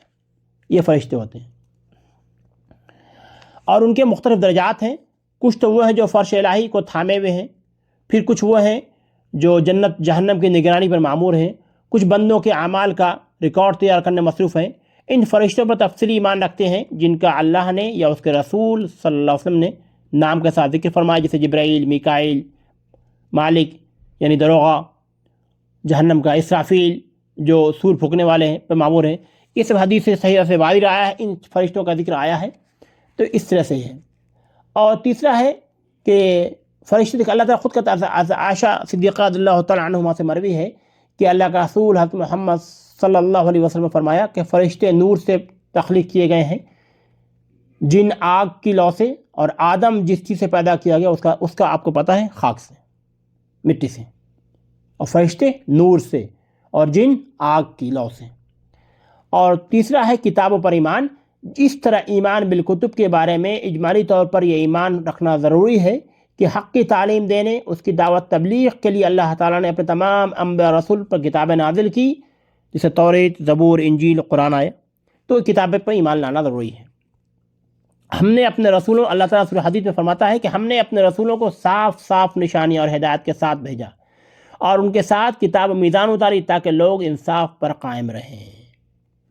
وَلَقَدْ أَرْسَلْنَا رُسُلَنَا بِالْبَيِّنَاتِ وَأَنزَلْنَا مَعَهُمُ الْكِتَابَ وَالْمِيزَانَ لِيَقُومَ النَّاسَ بِالْقِسْطِ، سورہ حدید، کہ ہم نے اپنے رسولوں کو صاف صاف نشانیوں اور ہدایت کے ساتھ بھیجا، ان کے ساتھ کتاب اور میزان اتاری تاکہ لوگ انصاف پر قائم رہیں۔ یہ ہے کتابوں پر ایمان لانے کے بارے میں۔ اور ان کتابوں پر مفصل ایمان رکھتے ہیں جن کا اللہ تعالیٰ نے نام کے ساتھ ذکر کیا، جیسے توریت، انجیل، زبور، قرآن مجید۔ ان میں سے قرآن سب سے افضل ہے اور آخری کتاب ہے۔ وہ ان تمام سابق کتابوں پر نگراں ہے، ان کی تصدیق کرنے والا ہے، اس کی اتباع کرنا تمام امت پر فرض ہے۔ قرآن پاک اور اس کے ساتھ رسول اکرم صلی اللہ علیہ وسلم سے ثابت شدہ حدیث صحیحہ کے مطابق فیصلہ کرنا واجب ہے۔ اس لیے اللہ تعالیٰ نے حضرت محمد صلی اللہ علیہ وسلم کو تمام جن و انسان کی طرف اپنا رسول بنا کر بھیجا، اور آپ پر یہ قرآن پاک نازل کیا تاکہ لوگوں کے درمیان فیصلہ اور حکمراں بنے۔ اللہ تعالیٰ نے قرآن میں اس کا ذکر بھی کیا کئی جگہ سے۔ قرآن مجید کو دلوں کے لیے باعث شفا اور ہر معاملہ کا عقدہ کشا اور اہل ایمان کے لیے سراپا ہدایت و رحمت بنا کر نازل کیا۔ وَهَذَا الْكِتَابِ أَنزَلْنَاهُ مُبَارَكًا وَاتَّبَعُوا وَاتَّقُوا لَعَلَّكُمْ تُرْحَمُونَ، اور اس طرح ہم نے یہ کتاب نازل کی، ایک برکت والی کتاب ہے، تم اس کی پیروی کرو اور تقوی کی روش اختیار کرو، بعید نہیں کہ تم پر رحم کیا جائے۔ سورہ انعام میں یہ بات آئی تھی، کیا آیت ہے یہ، کہ یہ ہے کہ کتاب مکمل طور پہ ہے۔ اللہ تعالیٰ نے کئی جگہ فرمایا کہ ہم نے یہ کتاب تم پر نازل کی جو ہر چیز کو صاف صاف وضاحت کرنے والی ہے، اور مسلمان کے لیے ہدایت اور رحمت اور بشارت والی ہے۔ اس جگہ اللہ تعالیٰ فرماتا ہے سورہ اعراف میں کہ آپ فرما دیں اے لوگو میں تم سب کی طرف اللہ کا پیغمبر ہوں۔ قل یا ایھا الناس انی رسول اللہ الیکم جمیعا، یعنی آپ فرما دیجئے کہ اے لوگو تم سب کی طرف اللہ کا پیغمبر ہوں، اور زمین و آسمان کا اللہ تعالیٰ بادشاہ ہے، اس کے سوا کوئی معبود نہیں، وہی زندگی بخشتا ہے، وہی موت دیتا ہے، بس ایمان لاؤ اللہ پر، اس کے بھیجے ہوئے نبی پر، اور جو اللہ اور اس کے رسول کی ارشادات میں ایمان لاتا ہے اور جو پیروی کرتا ہے، وہ امید ہے کہ تم راحت پالو گے۔ اس مفہوم کے بارے میں بہت سی آیتیں آئی تھی۔ تو یہ ہے باتیں کتاب کے بارے میں۔ چوتھا ہے رسول پر ایمان لانا۔ جس طرح انبیاء پر بھی مفصل طریقہ ایمان لانا ضروری ہے، مثلا یہ ایمان مطلب کہ اللہ تعالیٰ نے اپنے بندوں کو ڈرانے اور خوشخبری دینے اور ان کو حق کی طرف بلانے کے لیے اپنے رسول بھیجے۔ جس نے اس کی دعوت پر لبیک کہا وہ سعادت مند فائز المرام ہوا، اور جس نے ان کی مخالفت کی ناکامی حسرت اس کا مقدر بنی۔ ان انبیاء کرام علیہ السلام میں سب سے افضل آخری نبی الزماں حبیب اللہ محمد رسول اللہ صلی اللہ علیہ وسلم ہے۔ اللہ تعالیٰ قرآن میں ارشاد فرماتا کہ لقد بعثنا فی کل امۃ رسولا ان اعبدوا اللہ، وَاجْتَنِبُوا الطَّاغُوتَ، تو ہم نے ہر امت پر ایک رسول بھیجا، اللہ کی عبادت کرو اور طاغوت کی بندگی سے بچو۔ اس کے علاوہ اور کئی جگہ اللہ تعالیٰ فرماتا ہے سورہ نساء میں کہ یہ سارے رسول خوشخبری دینے والے اور ڈرانے والے بنا کر بھیجے گئے تاکہ ان کو مبعوث کر دینے کے بعد لوگوں کے پاس اللہ کے مقابلے میں کوئی حجت نہ رہے۔ اللہ نے بالکل قرآن دے دیا اور نبی بنا کے بھیج دیا، نبی بھیج دیا، پیغمبر بھیج دیا، تاکہ اللہ کے پاس کل کوئی عذر کوئی نہیں پیش کر سکے۔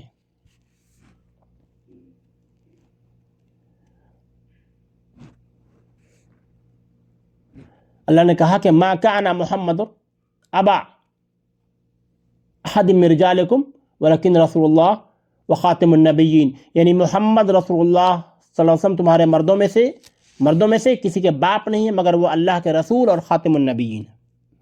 ان انبیاء اور رسولوں میں سے اللہ تعالیٰ نے جن کا ذکر کیا ہے، نبی کریم صلی اللہ علیہ وسلم نے جن کا نام بتایا، ہم اس پر تفصیل کے ساتھ تعین کے ساتھ ایمان لائے، جیسے حضرت نوح علیہ السلام، حضرت ہود علیہ السلام، حضرت صالح علیہ السلام، حضرت ابراہیم علیہ السلام، اور ان کے علاوہ دوسرے انبیاء کرام علیہ السلام، اور ہمارے نبی افضل سب سے سید الرسول ہے ہمارے نبی صلی اللہ علیہ وسلم۔ اور پانچواں ہے آخرت پر ایمان، موت کے بعد پیش آنے والی تمام امور غیب جن کی اللہ اور اس رسول نے خبر دی۔ موت کے بارے میں پچھلی تفسیر میں بات آ چکی تھی کہ موت کس طرح آئے گی، اور فرشتے آتے ہیں کس طرح سے علیین میں اور سجین میں روحیں جاتی ہیں، کیا کیا ہوتا، مطلب پورے واقعات میں نے موت کے بارے میں آ چکی تھی پچھلی تفسیر میں۔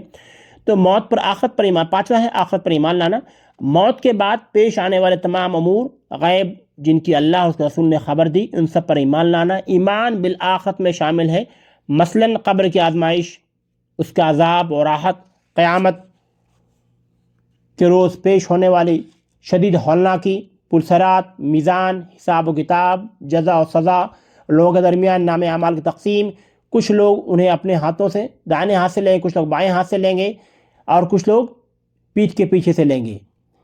اس کے علاوہ حوض کوثر جو رسول اکرم صلی اللہ علیہ وسلم کو قیامت کے روز عطا ہونا ہے، اس پر ایمان لانا۔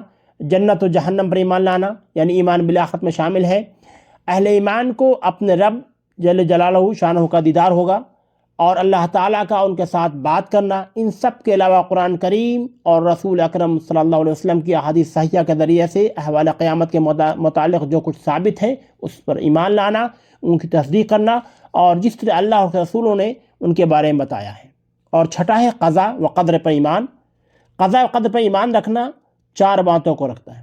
پہلی بات یہ کہ جو کچھ ہو چکا اور جو کچھ ہونے والا ہے اللہ کو اس بات کا علم ہے، یہ کہ اللہ تعالیٰ اپنے بندوں کے جملہ احوال کو خوب اچھی طرح جانتا ہے، ان کے رزق، ان کی عمر، ان کے سارے اعمال، دوسرے تمام امور کا اس کو مکمل علم ہے، اور اللہ تعالیٰ سے کوئی چیز چھپی ہوئی نہیں۔ ان اللہ بکل شیء علیم، سورۃ توبہ میں ہے کہ در حقیقت اللہ تعالیٰ ہر چیز کا علم رکھتا ہے۔ اور اللہ تعالیٰ کئی جگہ کہتا ہے سورہ طلاق میں بھی کہ اللہ تم جان لو کہ اللہ ہر چیز پر قدرت رکھتا ہے، اور یہ کہ اللہ کا علم ہر چیز پر محیط ہے۔ دوسری چیز یہ کہ اللہ تعالیٰ نے جو کچھ کرنے کا فیصلہ کیا اور جو کچھ مقدر کر دیا سب کو فرش تقدیر میں لکھ دیا۔ اللہ تعالیٰ نے کئی جگہ ارشاد فرماتا ہے سورہ قاف میں کہ زمین ان کے جسم میں سے جو کچھ کھاتی ہے وہ سب ہمارے علم میں سے ہے، اور ہمارے پاس سے کتاب ہے جس میں سب کچھ محفوظ ہے۔ اللہ تعالیٰ آگے بھی فرماتا ہے سورہ یاسین میں کہ وَكُلَّ شَيْءٍ أَحْصَيْنَاهُ فِي إِمَامٍ مُبِينٍ، اور ہم نے ہر چیز کو ایک کھلی کتاب میں درج کر رکھا ہے۔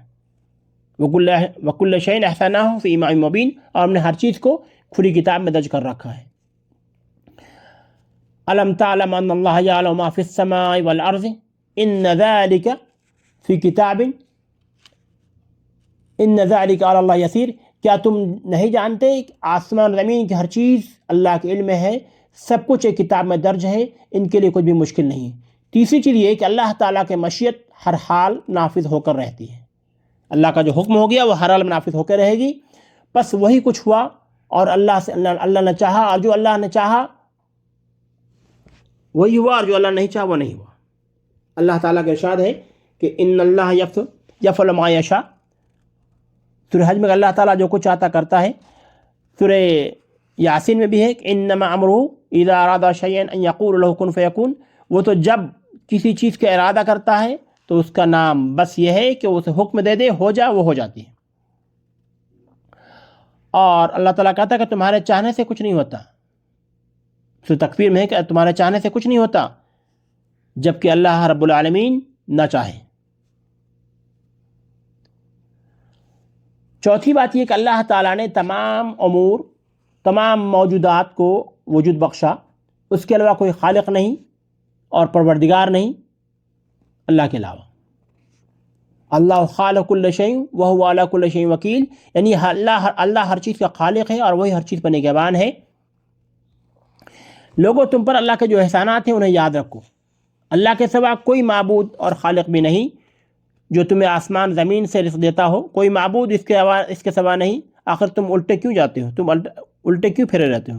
اگر انسانوں کے اختیار میں اتنا ہی کچھ ہوتا کہ جب ہوتا ہے نا کہ وَإِذَا بَلَغَتِ الْحُلْقُومَ،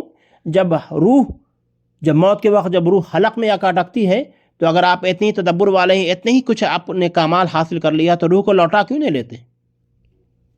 ذرا لوٹا لو روح کو اپنے پاس، تب ہم جانیں کہ آپ کا سائنس بہت ڈیولپ کر چکی ہے، آپ اللہ کے منکر ہو اگر ہوتے ہو، اللہ کی بات نہیں مانتے ہو، اللہ کا نعوذ باللہ انکار کرتے ہو، تو جب موت فتح یابی حاصل کر لو۔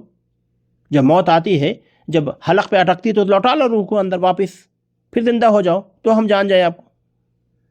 تو یہی اللہ ہر چیز پر قادر ہے، اللہ تعالیٰ ہر چیز خالق ہے اور وہی ہر چیز پر نگہبان۔ اللہ خالق کل شیء وہو علی کل شیء وکیل، اللہ ہر چیز کا خالق ہے، وہ ہر چیز پر نگہبان ہے۔ آج دیکھیے قبر میں کیا ہوتا ہے، آج تک کبھی نہیں پتہ لگا سکے۔ جس چیز کو اللہ نے مخفی کر دیا مخفی ہے۔ سائنس اتنا ڈیولپ کر چکی ہے، آسمانوں میں اڑتے ہیں، سیٹلائٹ ہو چکی ہے، سب کچھ ہو چکی ہے، لیکن قبر میں کیا حالات ہیں، مردہ کے ساتھ کیا ہوتا ہے، آج تک سائنس اس کے بارے میں نہیں جان سکی اور نہ کبھی جان سکے گی۔ جس چیز کو اللہ نے مخفی کر دیا مخفی رہے گی۔ وہ کوئی اللہ کے علاوہ کوئی ذات نہیں جو بھیج سکے۔ اللہ خالق ہے، ہر چیز پر قادر ہے، اور ہمیں اس پہ ایمان رکھنا چاہیے۔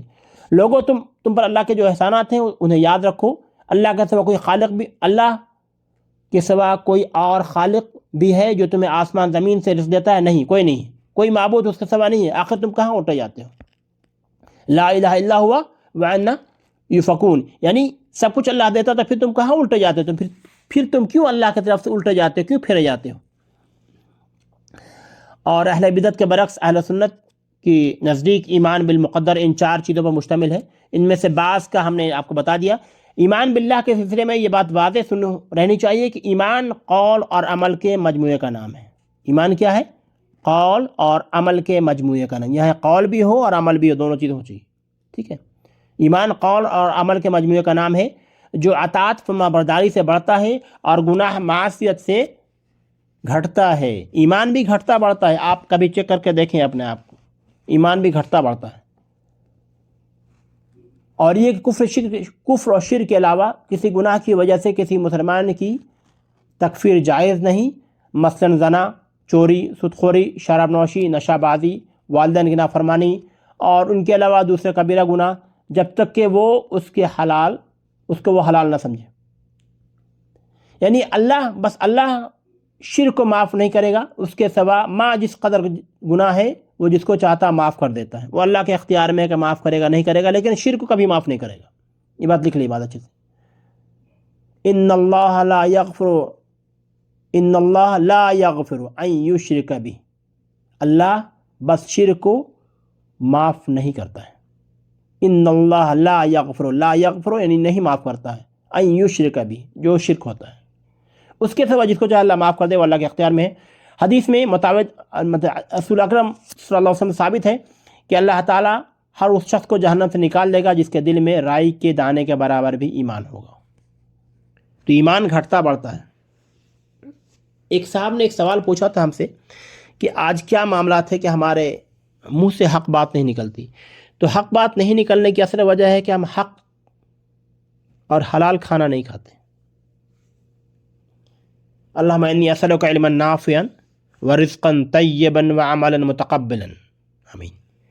یعنی جب ہم حلال رزق کھائیں گے تو ہمارے منہ سے حق بات نکلے گی، سچ بات نکلے گی، اور جب حلال رزق نہیں کھائیں گے تو ہمارے منہ سے حق بات نہیں نکلے گی، ہم خاموش بات تماشائی بنے دیکھیں گے۔ یہ بات ہے حق بات کے بارے میں۔ یعنی جس کے دل میں رائی کے دانے کے برابر بھی ایمان ہوگا، وہ جہنم سے نکال دیا جائے گا۔ یعنی حساب کتاب کے بعد تو لوگ جہنم میں جائیں گے، پھر اللہ تعالیٰ حکم دے گا کہ اللہ کے رسول حضرت محمد صلی اللہ علیہ وسلم کو ان کی بخشی کے بارے میں، پھر وہ ان کی سفارش کریں گے، پھر وہ بخشے جائیں گے، وہ جہنم سے نکال جنت میں آ جائیں گے۔ تو جس کے دل میں رائی کے دانے کے برابر بھی ایمان ہوگا وہ جنت میں جائے گا۔ یہ نہیں کہا یہ جہنم میں نہیں جائے گا، جنت میں جائے گا، یہ کہا گیا۔ ایمان باللہ میں یہ بات بھی داخل ہے کہ محض اللہ کے لیے محبت کی جائے اور اس کے لیے کسی سے بغض رکھا جائے، اور دوستی دشمنی صرف اللہ کے لیے ہو، بلکہ سچا مومن اہل ایمان کو دوست رکھتا ہے، اس سے محبت کرتا ہے، گناہ سے بغض رکھتا ہے، کفاروں سے بغض رکھتا ہے، ان سے دشمنی کرتا ہے۔ اس امت کے تمام مومنوں کی صفت اول میں رسول اکرم صلی اللہ علیہ وسلم کے اصحاب کرام رضوان اللہ اجمعین ہیں۔ اہل سنت ان سے محبت رکھتے، ان کو دل سے چاہتے ہیں، اس بات کا اعتقاد رکھتے ہیں کہ انبیاء کے بعد وہ بہترین انسان میں سے ہیں، ان صحابہ انبیاء کے بعد بہترین انسانوں میں سے ہیں۔ جیسا کہ اللہ کے رسول صلی اللہ علیہ وسلم نے فرمایا کہ یعنی تمام زمانوں میں سب سے بہتر زمانہ میرا زمانہ، یعنی اللہ کے رسول کا زمانہ، اس کے بعد جو لوگ ہوں گے، اور پھر اس کے بعد جو لوگ ہوں گے۔ صحابہ کرام میں سب سے افضل حضرت ابوبکر صدیق رضی اللہ عنہ، حضرت عمر بن خطاب رضی اللہ عنہ، حضرت عثمان بن عفان رضی اللہ اجمعین، اور علی مرتضیٰ رضی اللہ عنہ۔ اس کے بعد بقیہ عشرہ مبشرہ صحابی ہیں، ان کے درمیان آپس میں جو اختلاف ہے وہ ان کے اختلاف ہے، لیکن ہمیں ان سے عقیدہ محبت رکھنا چاہیے، ہمیں ان کے طریقے پہ چلنا چاہیے۔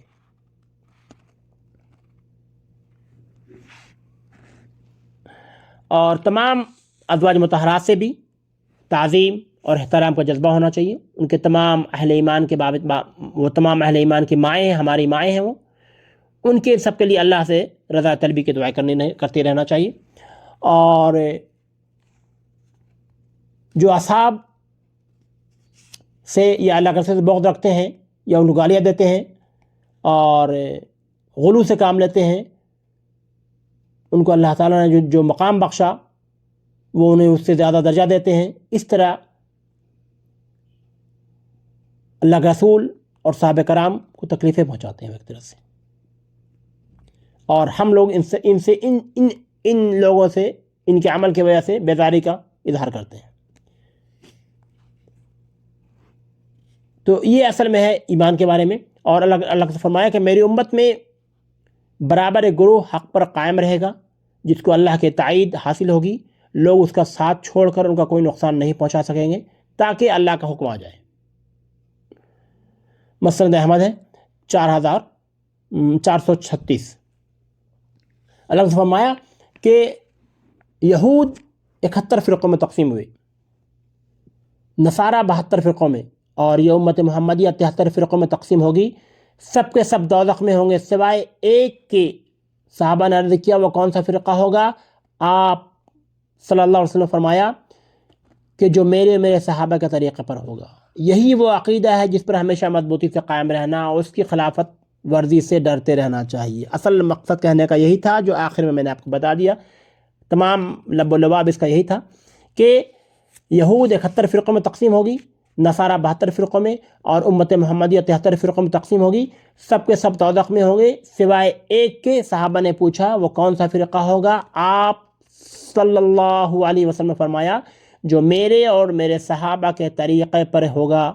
یہی وہ عقیدہ ہے جس پر ہمیشہ مضبوطی سے قائم رہنا، ان کی خلاف ورزی سے ڈرتے رہنا چاہیے۔ جو لوگ اس عقیدہ صحیح سے منحرف ہیں اور دوسرے راہ پہ گامزن ہیں، ان کی بہت سی قسمیں ہیں، ان میں سے کچھ تو بتوں اور مورتیوں، فرشتوں، ولیوں، جنوں، درختوں، پتھروں وغیرہ کی پرستش کرتے ہیں، پوجا کرتے ہیں۔ انہوں نے انبیاء اور رسول کی دعوت کو سرے سے قبول ہی نہیں کیا، بلکہ اس کی مخالفت کی، اس کے متعلق مطلب کہ اچھے عقائد بھی نہیں رکھتے، ان کے متعلق خراب روش اختیار کیے رکھے ہیں۔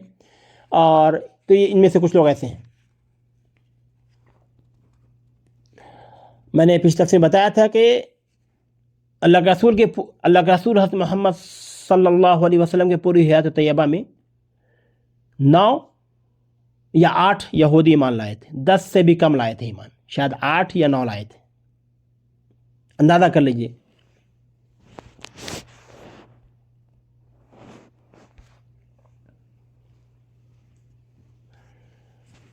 تو یہ ہے کہ آج ہمارے ہاں کئی گروپ میں، کئی فرقے میں لوگ بٹے ہوئے ہیں، تو جبکہ ہمیں ایسا نہیں ہونا چاہیے۔ اور کئی لوگ تو اللہ میں کے ساتھ شریک ٹھہرائے ہوئے ہیں۔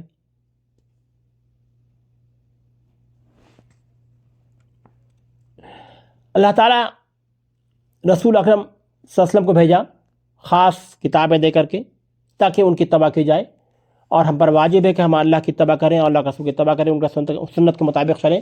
اور جیسا کہ پہلے میں نے بتایا کہ اللہ کے رسول کے بعد جو افضل انسانوں میں سے وہ صحابہ کرام رضوان اللہ اجمعین ہیں، ہمیں ان کے مطابق چلنا چاہیے۔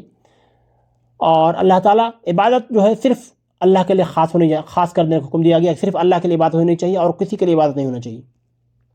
یعنی کہ رسول اکرم صلی اللہ علیہ وسلم پر ان کو اللہ کی طرف سے بلائے اور شرک سے ڈراتے ہیں اور اپنی دعوت کی حقیقت ان کے سامنے بیان کرتے رہے تاکہ اللہ تعالیٰ ان میں سے جن کو چاہا اللہ نے ہدایت بخشی، پھر آخرکار وہ فوج در فوج اللہ کی تعالیٰ کے دین حق میں داخل ہو گئے۔ اذا جاء نصر اللہ والفتح ورأيت الناس يدخلون في دين الله افواجا، یعنی اللہ تعالیٰ نے اللہ کے رسول کو بھیجا تھا خاص اس مقصد سے کہ اللہ کی بات بتائیں، اللہ کے عذابوں کو ڈرائیں، دکھائیں، بشارت دیں، تو لوگ آخر میں جو جن کو اللہ نے چاہا جن کو ہدایت بخشی وہ آخرکار فوج اور فوج اللہ تعالیٰ کے دین میں داخل ہو گئے، اور رسول اکرم صلی اللہ علیہ وسلم اور آپ کے صحابہ کرام اور تابعین کی مسلسل دعوت تبلیغ اور طویل جہاد کے بعد اللہ تعالیٰ کا دین سارے ادیان پر غالب آ گیا۔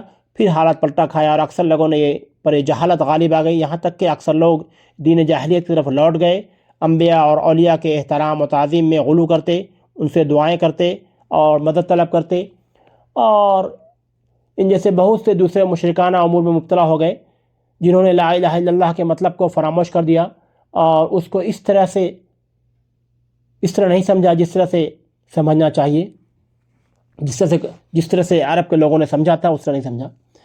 یہ شرک برابر لوگوں کو پھیلتا رہا اور آج تک پھیل رہا ہے، اس کا سبب جہالت کا غلبہ ہے اور عہد نبوت سے دوری ہے۔ آج کے مشرکین کو بھی وہی شبہ لاحق ہے جو زمانہ جاہلیت کے مشرکین کا تھا۔ وہ کہا کرتے تھے کہ یہ معبودان باطل تو اللہ تعالیٰ نزدیک ہمارے سفارشی ہیں۔ قرآن نے میں اللہ تعالیٰ نے اس کے بارے میں کہا کہ ما نعبدہم الا ان یقربوا الی اللہ، یعنی ہم نے ان کی عبادت صرف اس لیے کرتے ہیں کہ وہ اللہ تک ہماری رسائی کرا دیں۔ دیکھیں اللہ تعالیٰ نے ان کا شبہ دور کر دیا، اس بارے میں شبہ رد کرتے ہوئے فرمایا کہ جس نے اللہ کے سوا کسی اور کی عبادت کی، خواہ وہ کوئی ہو، تو وہ مشرک ہے اور کافر ہے۔ اللہ تعالیٰ کئی جگہ قرآن میں فرماتا ہے وَيَعْبُدُونَ مِن دُونِ اللَّهِ مَا لَا يَنصُرُهُمْ وَلَا يَنفَعُهُمْ وَيَقُولُونَ هَؤُلَاءِ، یعنی یہ لوگ اللہ کے سوا ان کی پرستش کر رہے ہیں، ان کو نقصان پہنچا سکتے ہیں، اور یہ لوگ اللہ کے سوا جن کی پرستش کر رہے ہیں وہ ان کو نہ نقصان پہنچا سکتے ہیں نہ نفع دے سکتے ہیں، اور یہ اللہ کے پاس سفارشی بھی نہیں ہے۔ تو اے نبی، اللہ نے قرآن میں فرمایا سورہ یونس میں کہ اے نبی ان سے کہو کہ کیا تم اللہ کو اس بات کی خبر دیتے ہو جسے وہ آسمان سے میں جانتا ہے اور نہ زمین میں، یعنی اے نبی ان سے کہو کیا تم اللہ کو اس بات کی خبر دیتے ہو جسے وہ آسمان میں جانتا ہے نہ زمین میں، پاک ہے وہ پروردگار، وہ رب بالا تر ہے، وہ ہر طرح کے شرک سے بالا تر ہے، وہ واحد ہے، احد ہے، صمد ہے، خالق ہے، قادر ہے۔ اللہ تعالیٰ نے مطلب کہ اصل مقصد یہی تھا کہ آپ ایک اللہ کو مانیں، اس کی اتباع کریں اور اس کے ساتھ کسی کو شریک نہ ٹھہرائیں۔ اللہ تعالیٰ کے نے واضح طور پر بتا دیا کہ انبیاء، اولیاء یا کسی اور کی عبادت میں عبادت عین شرک اکبر ہے، خواہ اس کا ارتکاب کرنے والے اس کا کچھ بھی نام رکھ لیں، وہ شرک اکبر ہے۔ وہ لوگ جنہوں نے سورہ زمر میں اللہ نے فرمایا کہ وہ لوگ جنہوں نے اس کے سوا دوسرے سرپرست بنا رکھے ہیں اور اپنے فعل کی یہ توجیہ کرتے ہیں کہ ہم ان کی عبادت صرف اس لیے کرتے ہیں کہ وہ اللہ تک ہماری رسائی کر دیں۔ اللہ تعالیٰ قرآن میں کہتا ہے اس بارے میں کہ سورہ زمر میں کہ اللہ تعالیٰ یقیناً ان کے درمیان ان تمام باتوں کا فیصلہ فرما دے گا جس میں وہ اختلاف کر رہے ہیں۔ اللہ کسی ایسے شخص کو ہدایت نہیں دیتا جو جھوٹا اور منکر ہو اور منکر حق پر ہو۔ اللہ نے واضح فرما دیا غیر اللہ سے دعا کرنا، خوف امید کے ذریعے اس کی عبادت کرنا، یہ اللہ سے کفر ہے۔ اللہ تعالیٰ نے ان کے اس عبادت کو جھٹلایا ہے، ان کے معبودان باطل انہیں اللہ سے قریب کرنے والے نہیں ہو سکتے۔ اور آج کے دور حاضر میں کتنی بھی دلیلیں دیا جائے وہ سب بیکار ہے، لوگ بار بار انہی طرف جاتے ہیں۔ آج بھی ہم مزاروں پر جاتے ہیں، مطلب کہ درگاہوں پر جاتے ہیں، منتیں مانگتے ہیں، دھاگا باندھتے ہیں، نظر و نیاز کرتے ہیں، جبکہ یہ سب چیز نہیں، صرف اللہ کے لیے۔ یہ سارے عقیدے تمام آسمانی مذاہب کے منافی ہیں، خلاف ورزی ہے، اس کے ماننے والوں کو دنیا آخرت میں بدترین انجام کا سامنا کرنا پڑے گا۔ اور یہی اصل میں عقیدہ تھا، کہ عقیدہ کی بنیاد یہی تھی کہ آپ اللہ کو مانیں اور اللہ کے رسول کی بات کی اتباع کریں۔ اللہ تعالیٰ کی ربوبیت میں یہ بدترین شرک ہے کہ اللہ کے ساتھ کسی کو شریک کیا جائے، اور حقیقت کہ زمانہ جاہلیت کے عربوں نے شرک سے بھی ان کا شرک بدتر ہے، اس لیے اللہ تعالیٰ ہمیں حکم دیا گیا کہ صرف اللہ کی عبادت کریں اور اللہ ہی کے لیے عبادت خالص ہے۔ اور کفار اور مشرک وہی کرتے ہیں، نہیں اللہ کی عبادت میں شریک کرتے ہیں، جبکہ اللہ کی ربوبیت میں کوئی شریک نہیں ہو سکتا۔ پھر ہر چیز وہ کسی وسیلے سے مانگتے ہیں، جبکہ اللہ تعالیٰ ہر چیز پر قادر ہے۔ یہاں تک اللہ تعالیٰ کی ربوبیت کا تعلق ہے تو وہ اس کا اعتراف کرتے تھے، وہ صرف اللہ تعالیٰ کے لیے مخصوص ہے، اور اللہ تعالیٰ ہی سے ماننا چاہیے، اور اللہ کے رسول کی بات پر چلنا چاہیے، انہی کے مطابق ہمیں چلنا چاہیے، انہی کے مطابق ہمیں اپنے زندگی کو گزارنا چاہیے، کیونکہ اللہ ہی وہ ذات ہے جو آسمان زمین سے رزق دیتا ہے، اور اللہ ہر چیز پر قادر ہے، اور اللہ کے علاوہ کوئی ہماری مدد کرنے والا میں سے نہیں۔ تو یہ تھی آپ کی توحید کے بارے میں بات، مختصراً اتنی سی بتایا جا سکتا ہے کہ توحید کے بارے میں بات ہے۔ اور آپ صاحب کا ایک سوال ہے شعبان کے بارے میں، کہ 15 شعبان کی کیا اہمیت ہے، قرآن و حدیث کی روشنی سے بتائیں کہ 15 شعبان کے بارے میں کیا اہمیت ہے۔ اس کے بارے میں 15 شعبان حلوہ بنانا ہے۔ دیکھیے، شب برات قرآن و حدیث کی روشنی میں کیا ہے؟ شب برات کی حقیقت قرآن و حدیث کے مطابق، پہلے کچھ صحیح حدیث سن لیجیے۔ سیدنا عائشہ صدیقہ رضی اللہ عنہ سے مروی ہے، وہ کہتی ہیں کہ میرا معمول یہ تھا کہ میں ماہ رمضان کے روزوں کی قضا شعبان میں ادا کرتی تھی۔ یہ کون فرما رہی ہیں؟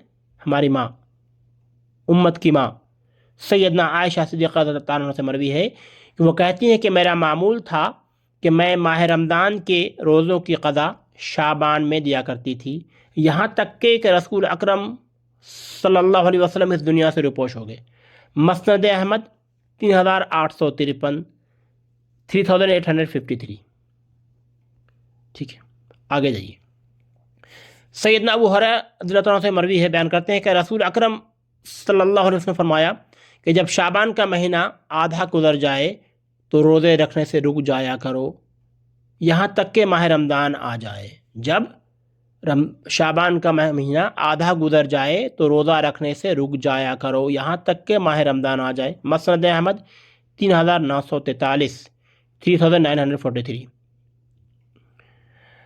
آپ صلی اللہ علیہ وسلم نے فرمایا کہ نصف شعبان کی رات اللہ تبارک تعالیٰ اپنی مخلوق کی طرف جھانکتا ہے اور اپنی تمام مخلوق کو معاف کر دیتا ہے سوائے مشرک اور کینہ رکھنے والوں کے۔ یہ سلسلہ صحیحہ کے مطابق 1168، 1168۔ ایمان، توحید، دین اور تقدیر کا بیان ہے اس میں۔ یعنی ابو موسیٰ اشعری رضی اللہ تعالیٰ عنہ سے مروی ہے کہ رسول اکرم صلی اللہ علیہ وسلم نے فرمایا اللہ تعالیٰ نصف شعبان کی رات دنیا والوں کی طرف جھانکتا ہے اور اپنی تمام مخلوق کو معاف کر دیتا ہے سوائے مشرک اور بغض، عداوت اور کینہ رکھنے والوں کے۔ سلسلہ صحیحہ 3407، 3407۔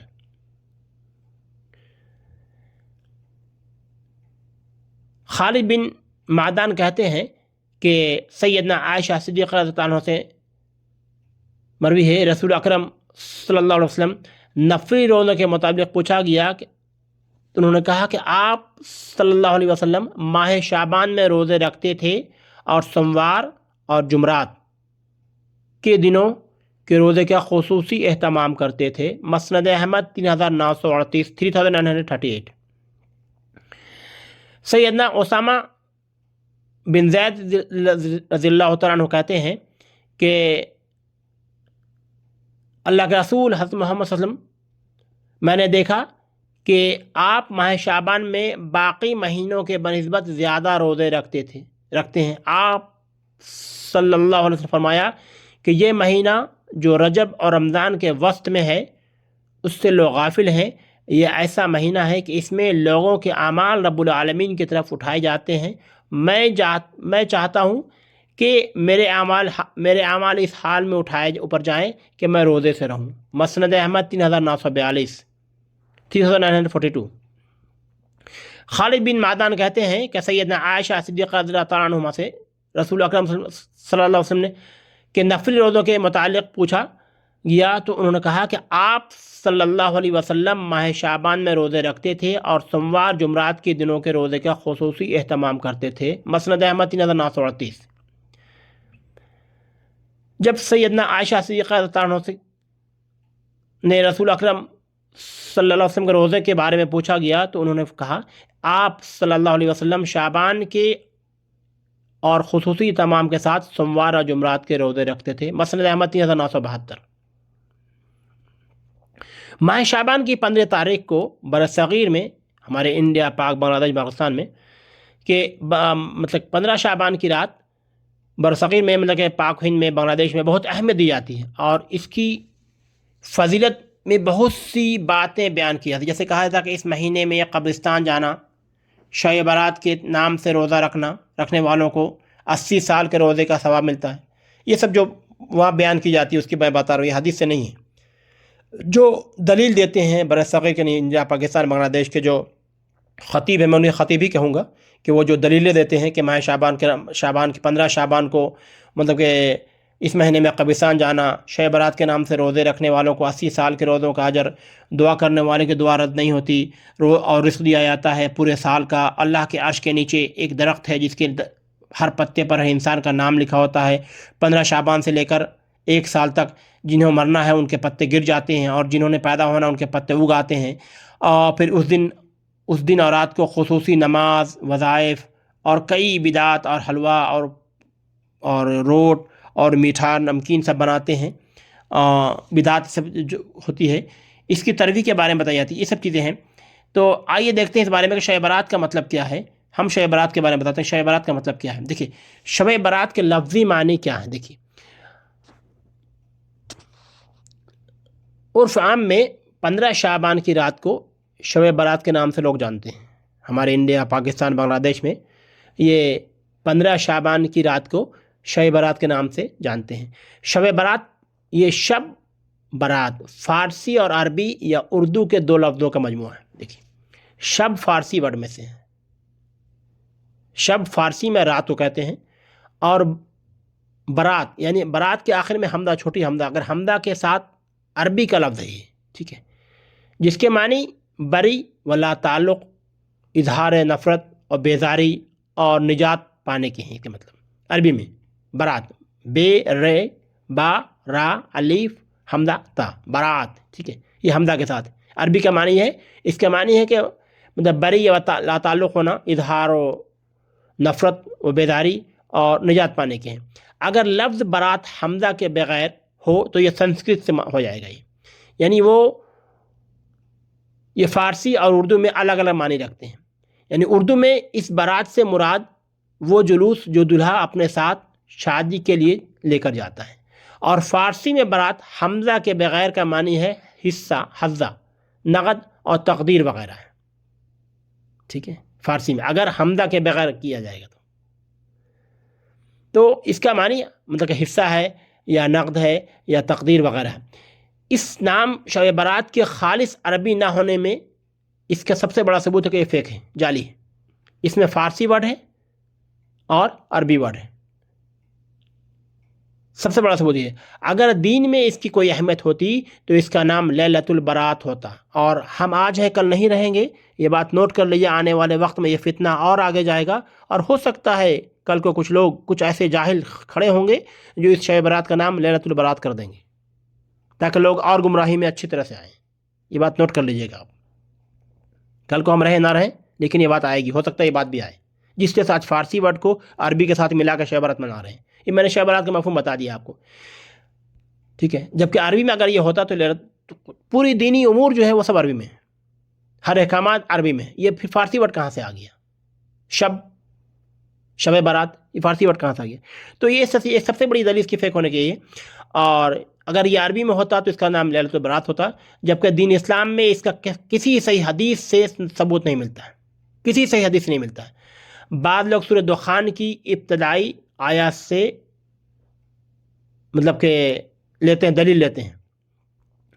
اس میں جو لیلۃ المبارکہ کا تذکرہ ہے وہ نصف شعبان کی رات کے بارے میں، کہ سورۃ دخان میں اس کے بارے میں آیا ہے، جس میں تمام اہم فیصلے صادر ہوتے ہیں۔ حالانکہ اس جگہ لیلۃ المبارکہ سے مراد ہے لیلۃ القدر۔ لیلۃ المبارکہ سے مطلب ہے لیلۃ القدر، کیونکہ قرآن مجید میں لیلۃ القدر نازل کیا گیا تھا، اور یہ رمضان میں ہوا تھا۔ اللہ تعالیٰ نے خود قرآن میں فرمایا شہر رمضان الذی انزل فیہ القرآن، یعنی رمضان وہ مہینہ ہے جس میں قرآن نازل کیا گیا۔ سورہ بقرہ آیت نمبر 185 برسوں سے ہم شب برات سے متعلق فضائل کے حق اور مخالفت میں دلیل دیتے اور سنتے چلے آ رہے ہیں، تو اس دفعہ میں فضائل جو صحیح حدیث میں ثابت ہے اس کا اہتمام کرنا شروع کرتے ہیں انشاءاللہ۔ جیسا کہ مسنون روزوں کا اہتمام، جیسا کہ پیر اور جمعرات کا روزہ، ایام بیس کے 3 روزے، عاشورہ یعنی محرم الحرام کے 9ویں اور 10ویں کے 2 روزے، عرفہ کے دن کا روزہ جو پسندیدہ ہے، اور صحیح حدیث سے ان پر بہت سے اجر و ثواب اور بخشش ثابت ہیں جس پر تمام ائمہ کرام متفق ہیں۔ اس طرح اللہ تعالیٰ کا آسمان دنیا پر نزول فرمانا، نبی اکرم صلی اللہ علیہ وسلم نے فرمایا ہمارا رب تبارک تعالیٰ ہر رات آسمان دنیا کی طرف نازل ہوتا ہے اس وقت جب رات کا آخری تہائی حصہ باقی رہ جاتا ہے، اور فرماتا ہے کوئی ہے جو مجھ سے دعا کرے میں قبول کروں، جو مجھ سے مانگے میں اسے دوں، جو مجھ سے بخشش طلب کرے میں اس کی بخشش کروں۔ صحیح بخاری حدیث نمبر 6321 6321۔ تو اگر ہم روزانہ اس وقت بیدار ہو کر اللہ کے بلاوے پر لبیک کیوں نہیں کہتے اور دعاؤں کا اہتمام کیوں نہیں کرتے، خالی ایک اسپیشل 15 شعبان کیوں کرتے ہیں، جبکہ حدیث ثابت ہے کہ ہر رات آخری پہر میں اللہ تعالیٰ آسمان کے آخری پرت پہ، یعنی دنیا کے زمین کے سب سے آخری پرت پہ آسمان پہ اللہ تعالیٰ نازل ہوتا ہے، اور مطلب کہ آسمان دنیا کی طرف نازل ہوتا ہے اللہ تعالیٰ اور آواز لگاتا ہے۔ تو ہم ہر رات کیوں نہیں جاگتے، ہر رات کیوں نہیں لبیک کہتے ہیں اور دعاؤں کا اہتمام کیوں نہیں کرتے؟ مشرک اور کینہ رکھنے والے کے سوا اللہ کا سب کو معاف کر دینا اللہ سبحانہ تعالیٰ کا انعام اکرام ہر دن ہوتا ہے رات کے آخری پہر میں۔ نبی کریم سے فرمایا کہ پیر اور جمعرات کے دن جنت کے دروازے کھول دیے جاتے ہیں اور ہر اس بندے کی مغفرت کر دی جاتی ہے جو اللہ تعالیٰ کے ساتھ کسی کو شریک نہیں بناتا، اس بندے کے سوا جس کی اپنے بھائی کے ساتھ عداوت ہو، تو کہا جاتا ہے کہ دونوں کو مہلت دو حتیٰ کہ یہ صلح کر لیں، دونوں کو مہلت دو حتیٰ کہ صلح کر لیں، دونوں کو مہلت دو حتیٰ کہ صلح کر لیں۔ صحیح مسلم حدیث نمبر 6544 6544۔ ان صحیح حدیث کی روشنی میں ہمیں روزانہ اللہ کی مغفرت پانے کے لیے کوشاں ہونی چاہیے اور ہمیں اپنی اصلاح کرنا چاہیے۔ بعض مہینوں کی اہمیت فضیلت قرآن حدیث سے ثابت ہے، مگر ماہ شعبان کی فضیلت کچھ لوگوں نے اس قدر بڑھا چڑھا کر بیان کرنا شروع کر دیا ہے کہ اس کے سامنے ماہ رمضان کی فضیلت کم نظر آنے لگتی ہے۔ شعبان اصل میں شعب سے ہے، شین عین با، شعب سے، جس کے معنی گھاٹی کے ہیں، یعنی گویا اس گھاٹی کو پار کر کے برکت والا مہینہ رمضان ملتا ہے۔ قرآن پاک میں شعبان کی فضیلت کے حوالے سے ہمیں کوئی آیت نہیں ملتی۔ آپ صلی اللہ علیہ وسلم نے امت سے فرمایا کہ 15 شعبان تک جتنے چاہے روزے رکھو، لیکن 15 شعبان کے بعد نفلی روزوں سے منع فرمایا تاکہ رمضان کے لیے کمزوری نہ ہو۔ شعبان کے بارے میں جتنی ضعیف حدیثیں ہیں جو لوگ باور کراتے ہیں کہ آپ صلی اللہ علیہ وسلم نے لمبا سجدہ کیا اور فرمایا یہ شعبان کی 15ویں رات ہے، 15 شعبان کی رات 100 نفل پڑھنا اور 12 رکعت قل هو اللہ احد کے ورد کے ساتھ پڑھنا، 15 شعبان کے روزے کو 120 سال کے روزوں کے برابر قرار دینا، اس رات میں مرنے والوں کے لیے پتے جھڑنا درخت سے، یہ سب ضعیف حدیث ہے، کہیں سے کوئی ثابت نہیں، یہ سب ہمارے غلو ہے، لغو ہے جو ہمارے خطیبوں نے ایجاد کیے دنیا میں۔ صحیح حدیث میں اس مہینے میں صرف روزوں کی فضیلت کا پتہ چلتا ہے۔ سورۃ دخان کی آیت جس کی دلیل دیتے ہیں 3 میں، تو اس کے بارے میں لوگوں کو بتا دینا چاہتا ہوں کہ مشہور کر رکھا کہ یہ 15 شعبان کے بارے میں ہے، جبکہ جان لیجئے کہ یہ آیت مکہ میں واقع معراج سے پہلے نازل ہوئی تھی، تو پھر شعبان کہاں سے آ گیا؟ اور اس آیت میں نزول کا قرآن کا ذکر ہے، یہ رمضان میں نازل ہوا، تو پھر بھلا یہ شعبان میں کہاں سے آ گیا؟ جو بولتے ہیں لوگ دلیل دیتے ہیں سورہ دخان کی آیت نمبر 3 کے بارے میں کہتے ہیں کہ مشہور بنا رکھا 15 شعبان کے بارے میں، لیکن یہ آیت مکہ میں واقع معراج سے پہلے نازل ہوئی تھی۔ اس آیت میں نزول قرآن کا ذکر ہے جو کہ رمضان میں نازل ہوا تھا، پھر یہ شعبان میں کہاں سے آ گیا؟ شعبان تو رمضان سے پہلے آتا ہے۔ یہ ایک سب سے بڑی مطلب کہ خرابی جو میں نے بتا دی آپ کو دی۔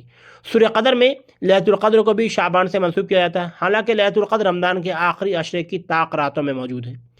حلوہ بنانا، پکانا، اور کہتے ہیں کہ آپ صلی اللہ علیہ وسلم کا دندان مبارک شہید ہوا تھا، اور آپ صلی اللہ علیہ وسلم کو حکیم نے طبیب نے نرم چیز کھانے کا حکم دیا تھا، حالانکہ آپ صلی اللہ علیہ وسلم کا دندان مبارک غزوہ احد میں شہید ہوا تھا، اور غزوہ احد شوال میں واقع نہیں ہوا تھا بلکہ غزوہ احد شوال میں واقع ہوا تھا جبکہ شعبان میں نہیں ہوا تھا۔ دیکھیے دوسری بڑی خرابی جو میں نے بتائی آپ کو، سورہ دخان کے بارے میں بتا دیا آپ کو، دوسری حلوہ کے بارے میں بتاتے ہیں کہ یہ غزوہ احد میں آپ صلی اللہ علیہ وسلم کا دندان مبارک شہید ہوا تھا، اور غزوہ احد کب ہوا تھا؟ غزوہ احد شوال میں ہوا تھا، شعبان میں نہیں ہوا تھا۔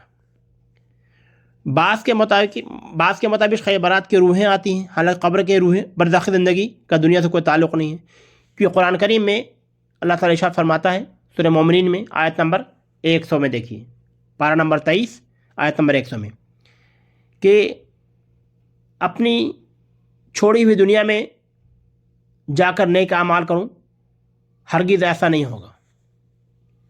وہ تو صرف ایک قول ہے، جس کے یہ قائل ہے اس کے پس پشت ایک حجاب ہے ان کے دوبارہ جی اٹھنے کے دن تک، یعنی جب تک قیامت نہیں ہے کہ تب تک وہ نہیں اٹھ سکتے، وہ قبر میں لیٹے رہیں گے۔ اللہ سبحانہ و تعالیٰ نے مسلمانوں کو جشن منانے کے صرف 2 دن دیے ہیں، یاد رکھو میرے بھائی، ایک عید الفطر، ایک عید الاضحیٰ، تیسرا کوئی دن نہیں۔ ایک نیا خرافاتی چیز ہم بنا کے رکھا ہے، عید میلاد النبی، نعوذ باللہ من ثم نعوذ باللہ من ذلک، یہ نیا خرافاتی چیز ہے۔ اور اس کے بارے میں کچھ لوگ یہ بھی بولتے ہیں کہ جو نہیں منائے وہ کافر ہے، نعوذ باللہ من ذلک، ثم معاذ اللہ۔ اللہ تعالیٰ نے مسلمانوں کو جشن منانے کے لیے صرف 2 دن دیے ہیں، ایک عید الفطر، عید الاضحیٰ۔ ہمارا مذہب ہمیں اعتدال سکھاتا ہے، اور نہ کہ ہمیں آتش بازی اور چراغاں کرنے کے بارے میں بتاتا ہے۔ مومن ابھی میں نے بتا دیا کہ مومن خواہشات پر نہیں، البتہ ضرورت پر خرچ کرتا ہے۔ مومن قناعت پسند ہوتا ہے، عمل صرف وہی قابل قبول ہے جو قرآن و سنت کے مطابق ہے۔ شب برات کو آپ صلی اللہ علیہ وسلم نے زندگی میں کبھی نہیں منایا، نہ ہی ائمہ کرام سے ایسا کوئی عمل، نہ ہی صحابہ کرام سے ثابت ایسا کوئی عمل۔ مومن تو اپنی بخشش کے لیے تہجد کے سجدوں میں دعائیں کرتا ہے، اس کی زندگی میں بدعت کی کوئی گنجائش نہیں ہوتی۔ یعنی کہ جناب مطلب کہ ہمیں کوشش کرنی چاہیے کہ ہمیں بدعت سے بچنی چاہیے، اور ہماری زندگی اللہ کے رسول کے مطابق اور صحابہ کے مطابق چلنا چاہیے۔ اسی پر بات ہو رہی تھی، اور اسی پر وحدانیت کی بات ہو رہی تھی، کلمہ لا الہ الا اللہ محمد رسول اللہ کی اسی پر بات ہو رہی تھی۔ اور ہمیں کوشش کرنی چاہیے کہ بدعت سے بچیں، اور اس طرح کے خرافات سے دور رہنا چاہیے۔ اس سے جہاں تک ہو سکے کہتے ہیں نا کہ ید ہاتھ سے روکو، نہیں روک سکتے تو لسان زبان سے روکو، وہ بھی نہیں کر سکتے تو اپنے دل میں اس چیز سے نفرت پیدا کرو۔ یہ سب سے ادنا ایمان کا درجہ ہے۔ چنانچہ ان حالات میں اللہ کے رسول کی سنت اور خلفاء کی سنت اپنائے رکھنا چاہیے۔ خلفاء جو اصحاب رشد و ہدایت یافتہ ہیں، سب کو خوب مضبوطی سے تھامنا، بلکہ مضبوطی سے پکڑے رہنا چاہیے۔ نئی بدعات اور اختلافات سے اپنے آپ کو بچائے رکھنا چاہیے۔ بلا شبہ ہر نئی بات بدعت ہے، اور ہر بدعت گمراہی ہے۔ سنن ابو داؤد حدیث نمبر 4607 4607۔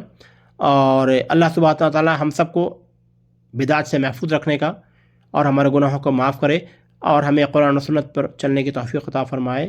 آمین ثم آمین۔ سبحان اللہ بحمدہ، سبحانک اللہم وبحمدک، اشہد ان لا الہ الا انت، استغفرک واتوب الیک۔ سبحان رب العزۃ عما یصفون، وسلام علی المرسلین، والحمد للہ رب العالمین۔ السلام علیکم ورحمۃ اللہ۔